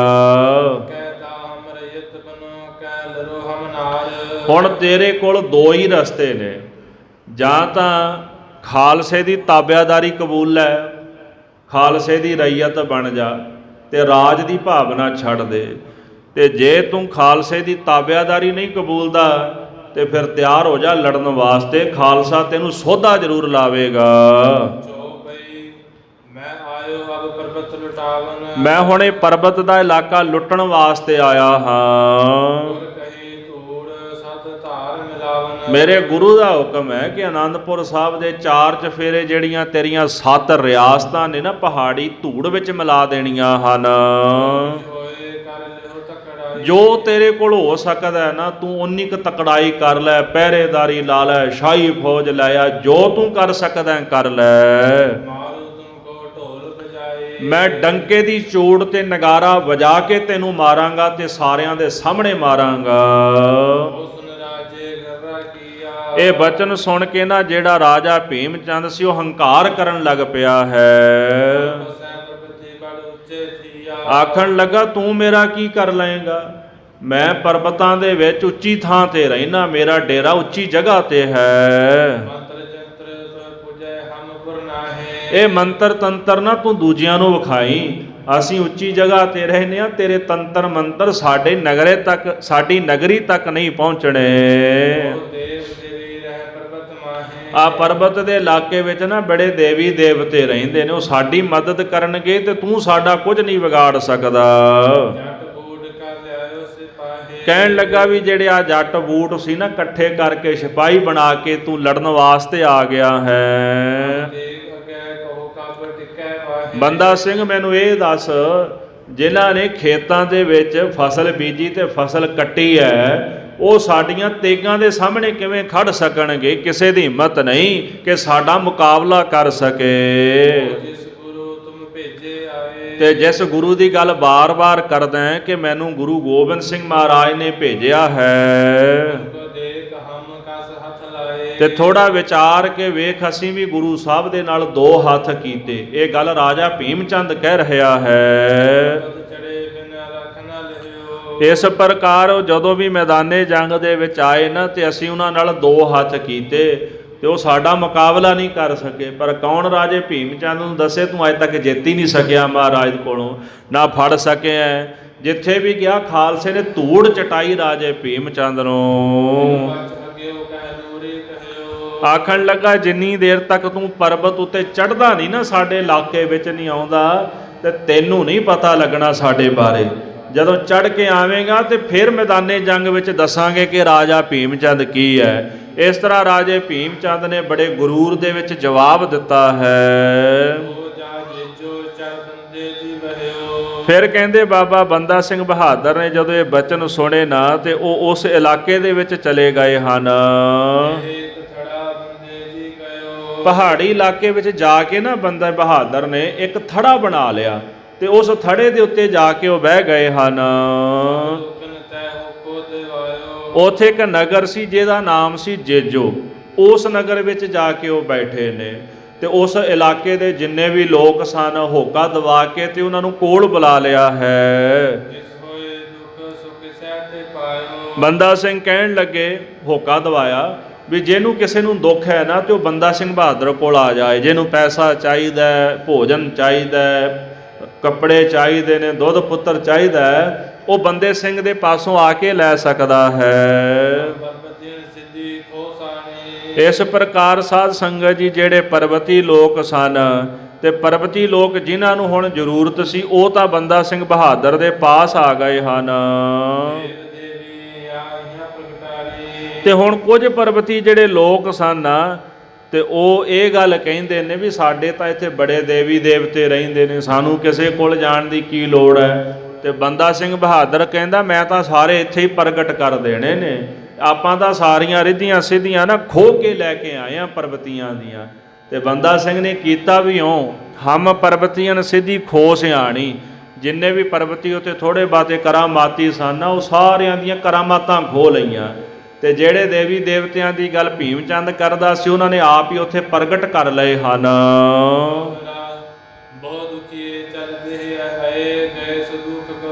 ਜਿਹੜੇ ਤਾਂ ਹੁਣ ਦੁਖੀ ਲੋਕ ਸਨ ਬੰਦਾ ਸਿੰਘ ਬਹਾਦਰ ਦੇ ਪਾਸ ਆਏ ਤੇ ਬੰਦਾ ਸਿੰਘ ਨੇ ਉਹਨਾਂ ਦੇ ਦੁੱਖ ਨਿਵਰਤ ਕਰ ਦਿੱਤੇ ਹਨ।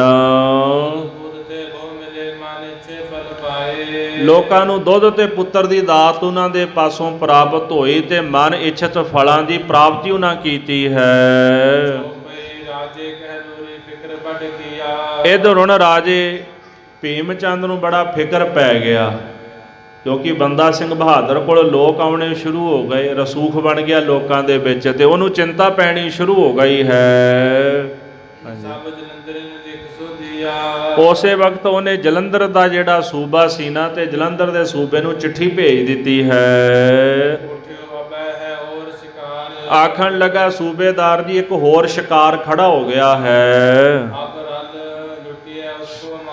ਤੇ ਆਪਾਂ ਨਾ ਰਲ ਕੇ ਹੁਣ ਇਸ ਸ਼ਿਕਾਰ ਨੂੰ ਵੀ ਲੁੱਟ ਲਈਏ ਤੇ ਇਹਨੂੰ ਮਾਰ ਦਈਏ, ਖਤਮ ਕਰ ਦਈਏ। ਇਹ ਜਿਹੜੀ ਬਲਾ ਨਾ ਹਲੇ ਕੱਚੀ ਹੈ, ਹਲੇ ਬਹੁਤਾ ਕੁਝ ਇਹਨੂੰ ਪਤਾ ਨਹੀਂ ਸਾਡੇ ਬਾਰੇ। ਹੋਏ ਪੱਕੀ ਤਬ ਮਰਗ ਹੱਥ ਲਾਏ। ਜੇ ਤਾਂ ਹੁਣ ਪੱਕੀ ਇਹ ਬਲਾ ਪੱਕ ਗਈ ਨਾ, ਪੱਕੀ ਹੋ ਗਈ, ਜੇ ਉਦੋਂ ਹੱਥ ਲਾਵਾਂਗੇ ਤੇ ਆਪਾਂ ਮਰਾਂਗੇ, ਤੇ ਹਲੇ ਕੱਚੀ ਬਲਾ ਹੁਣ ਇਹਨੂੰ ਦਬਾ ਕੇ ਨਾ ਤੇ ਖਤਮ ਕਰ ਦਈਏ। ਗੋਬਿੰਦ ਸਿੰਘ ਜਿਮ ਕਰੂ ਖੁਆਰੀ। ਭੀਮ ਚੰਦ ਲਿਖਦਾ ਜਿਵੇਂ ਆਪਾਂ ਗੁਰੂ ਗੋਬਿੰਦ ਸਿੰਘ ਮਹਾਰਾਜ ਦੀ ਖੁਆਰੀ ਕੀਤੀ ਹੈ।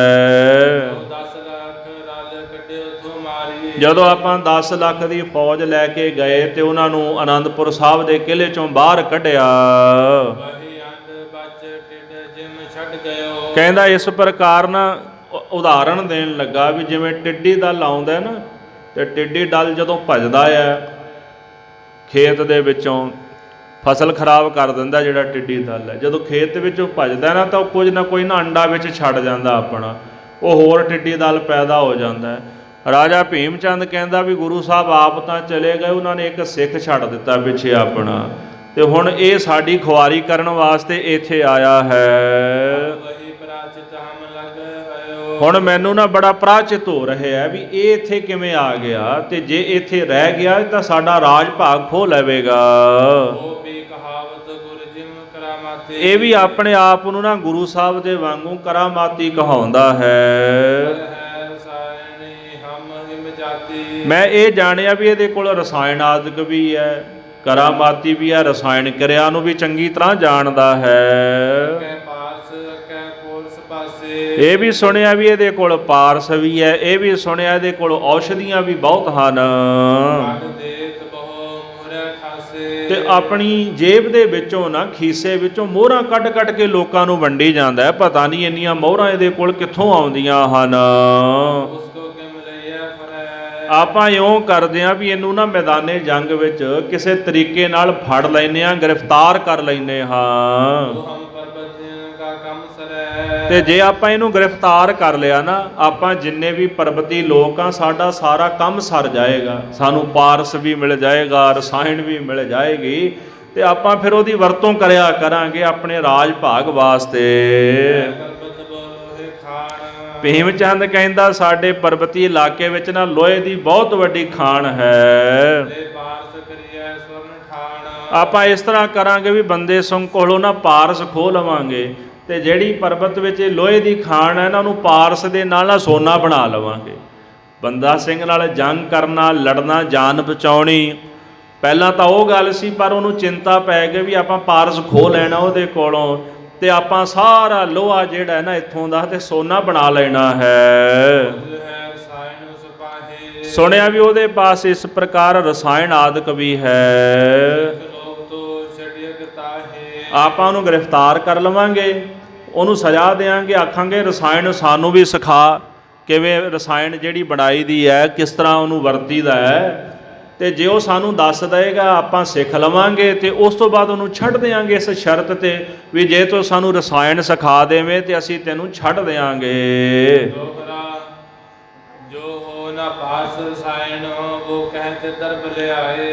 ਹੁਣ ਜੇ ਉਹਦੇ ਕੋਲ ਨਾ ਪਾਰਸ ਹੋਇਆ ਤੇ ਨਾ ਰਸਾਇਣ ਹੋਈ, ਤੇ ਵੱਡਾ ਸਵਾਲ ਇਹ ਆ ਵੀ ਇੰਨਾ ਧਨ ਜਿਹੜਾ ਬੰਦਾ ਸਿੰਘ ਕਿੱਥੋਂ ਲੈ ਕੇ ਆਉਂਦਾ ਹੈ। ਜਾਂ ਫਿਰ ਇਹ ਹੋ ਸਕਦਾ ਵੀ ਜਿਹੜੇ ਵੱਡੇ ਵੱਡੇ ਰਾਜੇ ਨੇ ਨਾ, ਉਹਨਾਂ ਦੇ ਨਾਲ ਇਹਦਾ ਵਰਤ ਵਰਤਾਰਾ ਹੋਣਾ। ਉਹ ਰਾਜੇ ਨੂੰ ਸੋਨੇ ਦੀਆਂ ਮੋਹਰਾਂ, ਧਨ ਪਦਾਰਥ ਆਦਿਕ ਦਿੰਦੇ ਨੇ, ਜਿਹਨੂੰ ਇਹ ਵਰਤਦਾ ਤੇ ਖਾਂਦਾ ਹੈ। ਸਾਧ ਸੰਗਤ ਜੀ, ਇਹ ਬਚਨ ਸੁਣ ਕੇ 22 ਧਾਰ ਰਿਆਸਤ ਦੇ ਰਾਜੇ ਆਉਣੇ ਸ਼ੁਰੂ ਹੋ ਗਏ ਹਨ। ਜਿਹੜੇ ਰਾਜੇ ਆਪ ਨਹੀਂ ਆ ਸਕੇ, ਉਹਨਾਂ ਨੇ ਆਪਣੇ ਵਜ਼ੀਰ ਤੇ ਆਪਣੀਆਂ ਫੌਜਾਂ ਭੇਜ ਦਿੱਤੀਆਂ। ਕਹਿਲੂਰ ਦੀ ਰਿਆਸਤ ਵਿੱਚ ਆ ਕੇ ਬਿਲਾਸਪੁਰ ਨਗਰੀ ਵਿੱਚ ਇਹਨਾਂ ਨੇ ਮਤਾ ਪਕਾਉਣਾ ਸ਼ੁਰੂ ਕਰ ਦਿੱਤਾ ਹੈ। ਸਲਾਹਾਂ ਕਰਦੇ ਨੇ ਵੀ ਬੰਦਾ ਸਿੰਘ ਬਹਾਦਰ ਨੂੰ ਜਿਉਂਦਿਆਂ ਜੀ ਆਪਾਂ ਕਿਵੇਂ ਗ੍ਰਿਫਤਾਰ ਕਰੀਏ। ਉਹ ਕਿਹੜਾ ਤਰੀਕਾ ਹੈ ਜਿਹਦੇ ਨਾਲ ਬੰਦਾ ਸਿੰਘ ਸਾਨੂੰ ਰਸਾਇਣ ਬਾਰੇ ਦੱਸ ਦਏ ਤੇ ਪਾਰਸ ਉਹਦੇ ਕੋਲੋਂ ਖੋਹ ਲਈਏ। ਇਸ ਪ੍ਰਕਾਰ ਜੇ ਆਪਾਂ ਬੰਦਾ ਸਿੰਘ ਬਹਾਦਰ ਨੂੰ ਮਾਰ ਹੀ ਦਿੱਤਾ ਜੰਗ ਵਿੱਚ, ਜਿਵੇਂ ਕਈ ਕਹਿਣ ਲੱਗੇ ਨਾ ਵੀ ਆਪਾਂ ਮਾਰ ਕੇ ਅਲਖੀ ਮੁਕਾ ਦਈਏ, ਤੇ ਫਿਰ ਉਹ ਰਾਜੇ ਕਹਿੰਦੇ ਵੀ ਜੇ ਆਪਾਂ ਬੰਦਾ ਸਿੰਘ ਨੂੰ ਮਾਰ ਦਿੱਤਾ ਤੇ ਸਾਨੂੰ ਕੌਣ ਦੱਸੇਗਾ ਵੀ ਇਹਦਾ ਪਾਰਸ ਕਿੱਥੇ ਪਿਆ ਹੋਇਆ ਹੈ। ਆਪਾਂ ਨਾ ਜਿਉਂਦਾ ਫੜਨਾ। ਤੇ ਸਵਾਲ ਸੀ ਵੀ ਹੁਣ ਜਿਉਂਦਾ ਕਿਵੇਂ ਫੜੀਏ? ਕਹਿੰਦਾ ਕੋਈ ਇਹੋ ਜਿਹਾ ਤਰੀਕਾ ਲੱਭੋ ਵੀ ਉਹਨੂੰ ਛਲ ਕੇ ਨਾ ਜਿਉਂਦਾ ਫੜ ਲਈਏ। ਇਸ ਪ੍ਰਕਾਰ ਤੁਸੀਂ ਉਹਦੇ ਨਾਲ ਨਾ ਲੜਾਈ ਨਹੀਂ ਕਰਨੀ, ਜੰਗ ਨਹੀਂ ਕਰਨਾ, ਉਹਨੂੰ ਛਲ ਕੇ ਗ੍ਰਿਫਤਾਰ ਕਰ ਲੈਣਾ ਹੈ। ਕੋਈ ਰਾਜਾ ਕਹਿੰਦਾ ਵੀ ਉਹ ਖੂਨੀ ਰਾਜਾ ਹੈ ਤੇ ਉਹਨੂੰ ਮੈਦਾਨੇ ਜੰਗ ਵਿੱਚ ਮਾਰ ਦਈਏ। ਕੋਈ ਰਾਜਾ ਕਹਿੰਦਾ ਪਾਰਸ ਨੂੰ ਛੱਡੋ, ਪਾਰਸ ਕੀ ਕਰਨਾ, ਆਪਣੀ ਜਾਨ ਬਚਾ ਲਓ ਬੰਦਾ ਸਿੰਘ ਕੋਲੋਂ। ਕੋਈ ਕਹਿੰਦਾ ਉਹਨੂੰ ਮੈਦਾਨੇ ਜੰਗ ਦੇ ਵਿੱਚ ਮਾਰ ਦਈਏ, ਖਤਮ ਕਰ ਦਈਏ। ਚਾਰ ਚਫੇਰੇ ਤੋਂ ਘੇਰਾ ਪਾ ਲਈਏ ਤੇ ਉਹ ਕਿਤੇ ਘੇਰੇ ਚੋਂ ਬਾਹਰ ਨਾ ਨਿਕਲ ਜਾਵੇ। ਹੁਣ ਜਿਵੇਂ ਉਹਨਾਂ ਦੇ ਚਿੱਤ ਵਿੱਚ ਆਉਂਦਾ ਉਵੇਂ ਬੋਲੀ ਜਾਂਦੇ ਨੇ। ਖੌਫ ਪੈ ਗਿਆ ਨਾ ਮੌਤ ਦਾ, ਹੁਣ ਜਾਨ ਤਾਂ ਬਚਾਉਣੀ ਸੀ, ਹੁਣ ਬੜਬੜਾਉਂਦੇ ਨੇ ਵੀ ਕਿਸੇ ਨਾ ਕਿਸੇ ਤਰੀਕੇ ਨਾਲ ਉਹਨੂੰ ਫੜ ਲਈਏ। ਇਸ ਤਰ੍ਹਾਂ ਜੋ ਕਿਸੇ ਦਾ ਮਤ ਹੈ ਆਪਣੀ ਵਿਚਾਰ ਸਭਾ ਵਿੱਚ ਦਿੰਦਾ ਹੈ। ਜਿੰਨਾ ਕੁ ਉਹਨਾਂ ਦਾ ਮੂੰਹ ਓਨੀਆਂ ਗੱਲਾਂ, ਆਪਣੀ ਮਤ ਦੇ ਮੁਤਾਬਕ ਜੋ ਉਹਨਾਂ ਦੇ ਚੇਤਾ ਆਉਂਦਾ ਉਹ ਕਹੀ ਜਾਂਦੇ ਹਨ। ਭਾਈ ਰਤਨ ਸਿੰਘ ਜੀ ਕਹਿੰਦੇ ਖਾਲਸਾ ਜੀ ਹੁਣ ਅੱਗੇ ਨਾ ਬਾਬੇ ਬੰਦੇ ਸਿੰਘ ਬਹਾਦਰ ਦੀ ਗੱਲ ਸੁਣੋ। ਸਾਧ ਸੰਗਤ ਜੀ ਉਹਨੇ ਕੀ ਕੀਤਾ ਵੀ ਜਿਹੜੇ ਵਕੀਲ ਸਨ ਨਾ ਰਾਜਿਆਂ ਦੇ ਉਹ ਬੁਲਾ ਲਏ ਵੀ ਆਓ ਮੇਰੇ ਨਾਲ ਗੱਲ ਕਰੋ ਤੁਸੀਂ ਆ ਕੇ। ਇਸ ਤਰ੍ਹਾਂ ਉਹਨਾਂ ਰਾਜਿਆਂ ਨੇ ਆਪਣੇ ਵਕੀਲ ਭੇਜੇ ਬਾਬਾ ਬੰਦਾ ਸਿੰਘ ਬਹਾਦਰ ਕੋਲ। ਆ ਜਿਹੜਾ ਮਤਾ ਪਕਾਈ ਜਾਂਦੇ ਸੀ ਉਹ ਬੰਦਾ ਸਿੰਘ ਨੂੰ ਪਹਿਲਾਂ ਹੀ ਪਤਾ ਲੱਗ ਗਿਆ।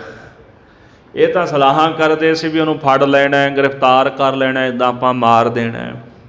ਤੇ ਜਦੋਂ ਵਕੀਲ ਗਏ ਤੇ ਉਹਨਾਂ ਦੇ ਮੂੰਹ ਤੇ ਨਾ ਉਹ ਘੜੀ ਕਹਾਣੀ ਸਾਰੀ ਸੁਣਾ ਦਿੱਤੀ ਵੀ ਆਹ ਤੁਸੀਂ ਮੇਰੇ ਨਾਲ ਕਰਨਾ ਚਾਹੁੰਦੇ ਹੋ, ਮੈਨੂੰ ਗ੍ਰਿਫਤਾਰ ਕਰਨਾ ਚਾਹੁੰਦੇ ਹੋ। ਬੰਦਾ ਸਿੰਘ ਕਹਿੰਦਾ ਮੈਨੂੰ ਕੀ ਗ੍ਰਿਫਤਾਰ ਕਰਨਾ, ਇੱਕ ਸਿੰਘ ਹੀ ਲੈ ਕੇ ਇੱਥੋਂ ਮੈਨੂੰ ਵਿਖਾਓ ਵੀ ਇੱਕ ਸਿੰਘ ਗ੍ਰਿਫਤਾਰ ਕਰਕੇ ਵਿਖਾ ਦਿਓ। ਜੇ ਤੁਸੀਂ ਇੱਕ ਵੀ ਸਿੰਘ ਗ੍ਰਿਫਤਾਰ ਕਰ ਦਿੱਤਾ ਨਾ, ਫੜ ਕੇ ਲੈ ਗਏ, ਤੇ ਮੈਂ ਮੰਨ ਜਾਵਾਂਗਾ ਤੁਸੀਂ ਸ਼ਕਤੀਸ਼ਾਲੀ ਹੋ। ਤੇ ਜੇ ਸਿੰਘ ਤੁਸੀਂ ਇੱਥੋਂ ਨਾ ਲੈ ਕੇ ਗਏ, ਗ੍ਰਿਫਤਾਰ ਨਾ ਕੀਤਾ, ਤੇ ਫਿਰ ਹਾਰ ਕਬੂਲ ਲਿਓ ਵੀ ਸਾਡੇ ਪੱਲੇ ਕੁਝ ਨਹੀਂ। ਬਾਬਾ ਬੰਦਾ ਸਿੰਘ ਬਹਾਦਰ ਬੜੀ ਵੱਡੀ ਤਾਕਤ ਸੀ।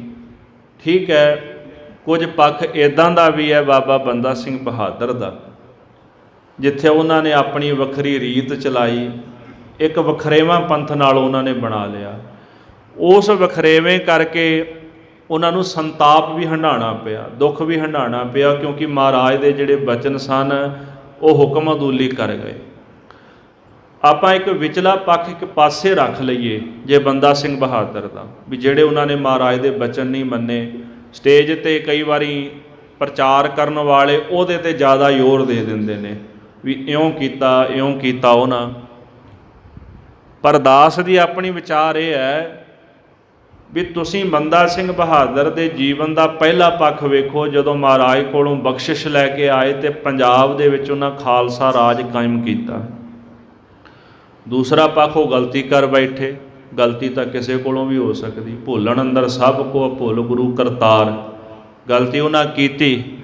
ਪਰ ਅਗਲਾ ਪੱਖ ਉਹਨਾਂ ਦੀ ਸ਼ਹਾਦਤ ਦਾ, ਬੰਦਾ ਸਿੰਘ ਬਹਾਦਰ ਦੀ ਕਿੱਡੀ ਵੱਡੀ ਉਹਨਾਂ ਨੇ ਸ਼ਹਾਦਤ ਦਿੱਤੀ। ਬੰਦਾ ਸਿੰਘ ਬਹਾਦਰ ਨੇ ਤਸੀਹ ਉਹਨਾਂ ਦਿੱਤੇ ਬੰਦਾ ਸਿੰਘ ਨੂੰ।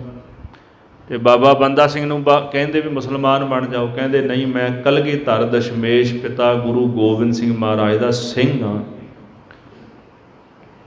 ਪਹਿਲਾਂ ਜਿੱਥੇ ਉਹਨਾਂ ਦੀ ਵਿਚਾਰਧਾਰਾ ਬਦਲ ਗਈ ਸੀ ਨਾ, ਵੀ ਵੱਖਰੀ ਰੀਤ ਚਲਾ ਲਈ, ਪਰ ਜਦੋਂ ਉਹਨਾਂ ਨੇ ਸੰਤਾਪ ਹੰਢਾਇਆ ਨਾ ਬੰਦਾ ਸਿੰਘ ਬਹਾਦਰ ਨੇ, ਉਹ ਵਿਚਾਰਧਾਰਾ ਫਿਰ ਬਦਲ ਗਈ, ਕਿਉਂਕਿ ਸਮਝ ਆਣੀ ਸ਼ੁਰੂ ਹੋ ਗਈ ਵੀ ਮੈਂ ਗਲਤੀ ਕਰ ਬੈਠਾ ਹਾਂ। ਕਿੱਡੀ ਵੱਡੀ ਕੁਰਬਾਨੀ ਉਹਨਾਂ ਦੀ। ਇਸ ਕਰਕੇ ਪ੍ਰਚਾਰਕ ਸਿੰਘਾਂ ਦਾ ਵੀ ਇਹ ਫਰਜ਼ ਬਣਦਾ ਵੀ ਠੀਕ ਹੈ, ਜਿੱਥੇ ਉਹ ਕਿਤੇ ਗਲਤੀ ਕਰ ਬੈਠੇ ਵੀ ਉਹਨੂੰ ਪ੍ਰਚਾਰਨ ਦੀ ਬਜਾਏ ਜਿਹੜਾ ਪੋਜ਼ਿਟਿਵ ਪੱਖ ਹੈ ਨਾ, ਜਿਹੜੀ ਉਹਨਾਂ ਮਿਹਨਤ ਕੀਤੀ ਖਾਲਸਾ ਰਾਜ ਨੂੰ ਕਾਇਮ ਕਰਨ ਵਿੱਚ, ਦੁਸ਼ਟਾਂ ਦਾ ਸੋਧਾ ਲਾਇਆ, ਉਹ ਪੱਖ ਉਜਾਗਰ ਕਰਨਾ ਚਾਹੀਦਾ। ਗਲਤੀ ਤਾਂ ਹਰ ਬੰਦਾ ਕਰਦਾ, ਕਿ ਅਸੀਂ ਨਹੀਂ ਕਰਦੇ। ਅਸੀਂ ਆਪਣੇ ਜੀਵਨ ਵਿੱਚ ਝਾਤੀ ਮਾਰੀਏ। ਇੱਕ ਪ੍ਰਚਾਰਕ ਬੈਠਾ ਜਿਉਂ ਨਿੰਦਣ ਲੱਗਾ ਬਾਬਾ ਸ਼੍ਰੀ ਚੰਦ ਨੂੰ, ਉਹਨੇ ਪੂਰਾ ਵਾਹ ਲਾਇਆ पता नहीं हुण लोकां ने कथा करन लई सद्दिया सी जां निंदिया करन लई सद्दिया सी।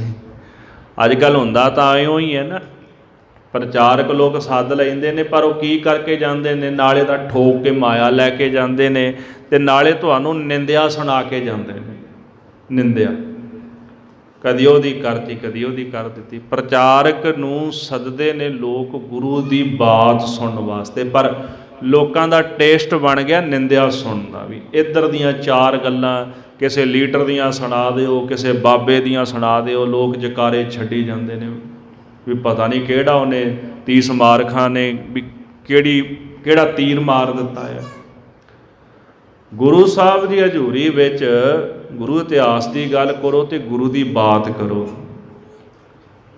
संगत का समा बड़ा कीमती हुंदा है तो संगत गुरु की गल सुनन आउंदी है, निंदिया सुननी आउंदी। दास एग्जाम्पल देंदा सी बाबा श्री चंद जी की भी, उन्हें बड़ी निंदिया की, रज के अंदर की भड़ास कड्ढी बाहर। बाबा श्री चंद का कदे जीवन पढ़िया, किदां दा जीवन सी, की पक्ष रखिया जांदा जी। उन्होंने पुत्री कौल ना पालिओ, जैसे बचन आउंदा है सत्ते बलवंडे की बार में भी, हुक्म नहीं मन्निया।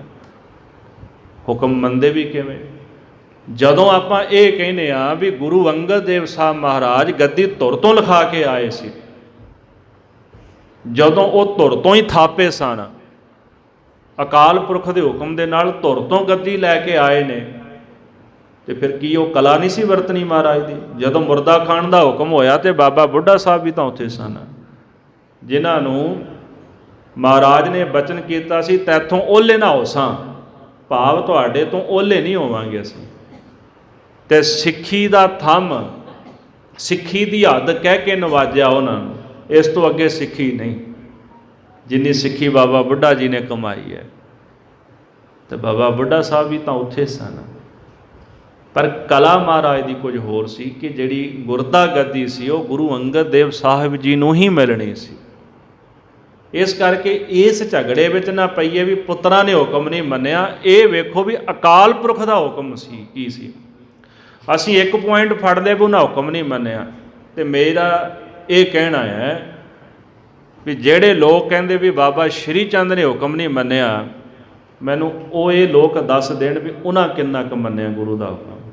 अपने अंदर झाती मारो, बाबा श्री चंद जी उदासी सन, उदासी मत तुरिया। जिहड़ा कंसैप्ट गुरु नानक साहब का सी धारिया उन्होंने उही, पर उन्हों की बिरती उदास सी, अपनी मौज विच रहिंदे सन। गुरु घर नाल किन्ना प्रेम सी। ते गुरु हरगोबिंद साहब जी ने अपने वड्डे सपुत्र बाबा गुरदित्ता जी सौंप दिते। वो पुछण लगे भी किन्ने पुत्र ने, महाराज कहंदे 5 पुत्र ने। कहंदे जी एक सानू दे दिओ। बाबा गुरदित्ता जी नाल सन, महाराज भी तुसीं आ रख लो। बाबा गुरदित्ता जी 6वें पातशाह दे सुपुत्र गुरु हरराय साहब सच्चे पातशाह महाराज उन्हां दे पिता जी, ते धन गुरु हरकृष्ण साहब महाराज उन्हां दे दादा जी। किड्डी वड्डी खेड है, कदी किसी ने समझिया? वो बाबा गुरदित्ता जी उदासी पंथ दे दूसरे जिहड़े सन गद्दी नशीन सन। ते असीं निंदिया किहदी करदे हां? बाबा श्री चंद जी दी। क्यों जी? उन्होंने हुक्म नहीं मन्निया महाराज का।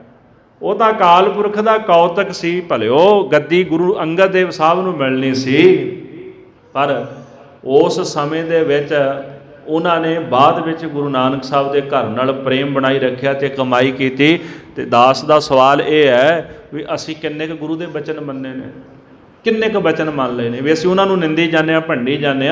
महाराज तो कहते हैं भी बंदे खोज दिल हर रोज ना, फिर परेशानी माहे अपना दिल खोजना शुरू कर दे।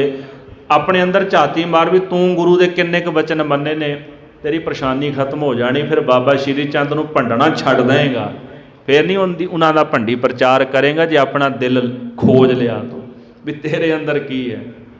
जदों आपां औगण उन्हां दे वेखणे जिन्हां कमाईयां कीतियां ते साडा भला कित्थों हो जाना। खैर गुरु किरपा करे जी। बाबा बंदा सिंह बहादुर अगे जिस तरह उन्हां दे कौतक होणगे पहाड़ी इलाके दे विच, जिवें उन्हां ने राजे भीम चंद नाल भी उन्हां दा जंग होया सीगा ते उत्थे जंग विच फतेह प्राप्त की। कल दे दीवाना विच आप जी कथा सरवण करोगे। समय के लिहाज नाल समाप्ति, भुलां चुकां दी खिमा।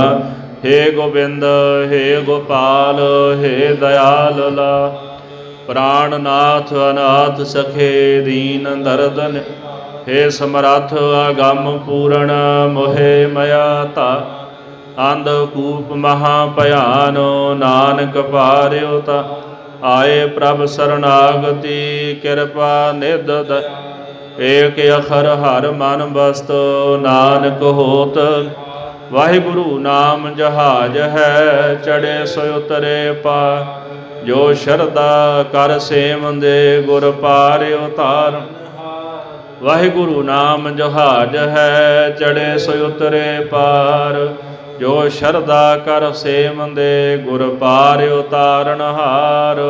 वाहिगुरु जी का खालसा वाहिगुरु जी की फतेह।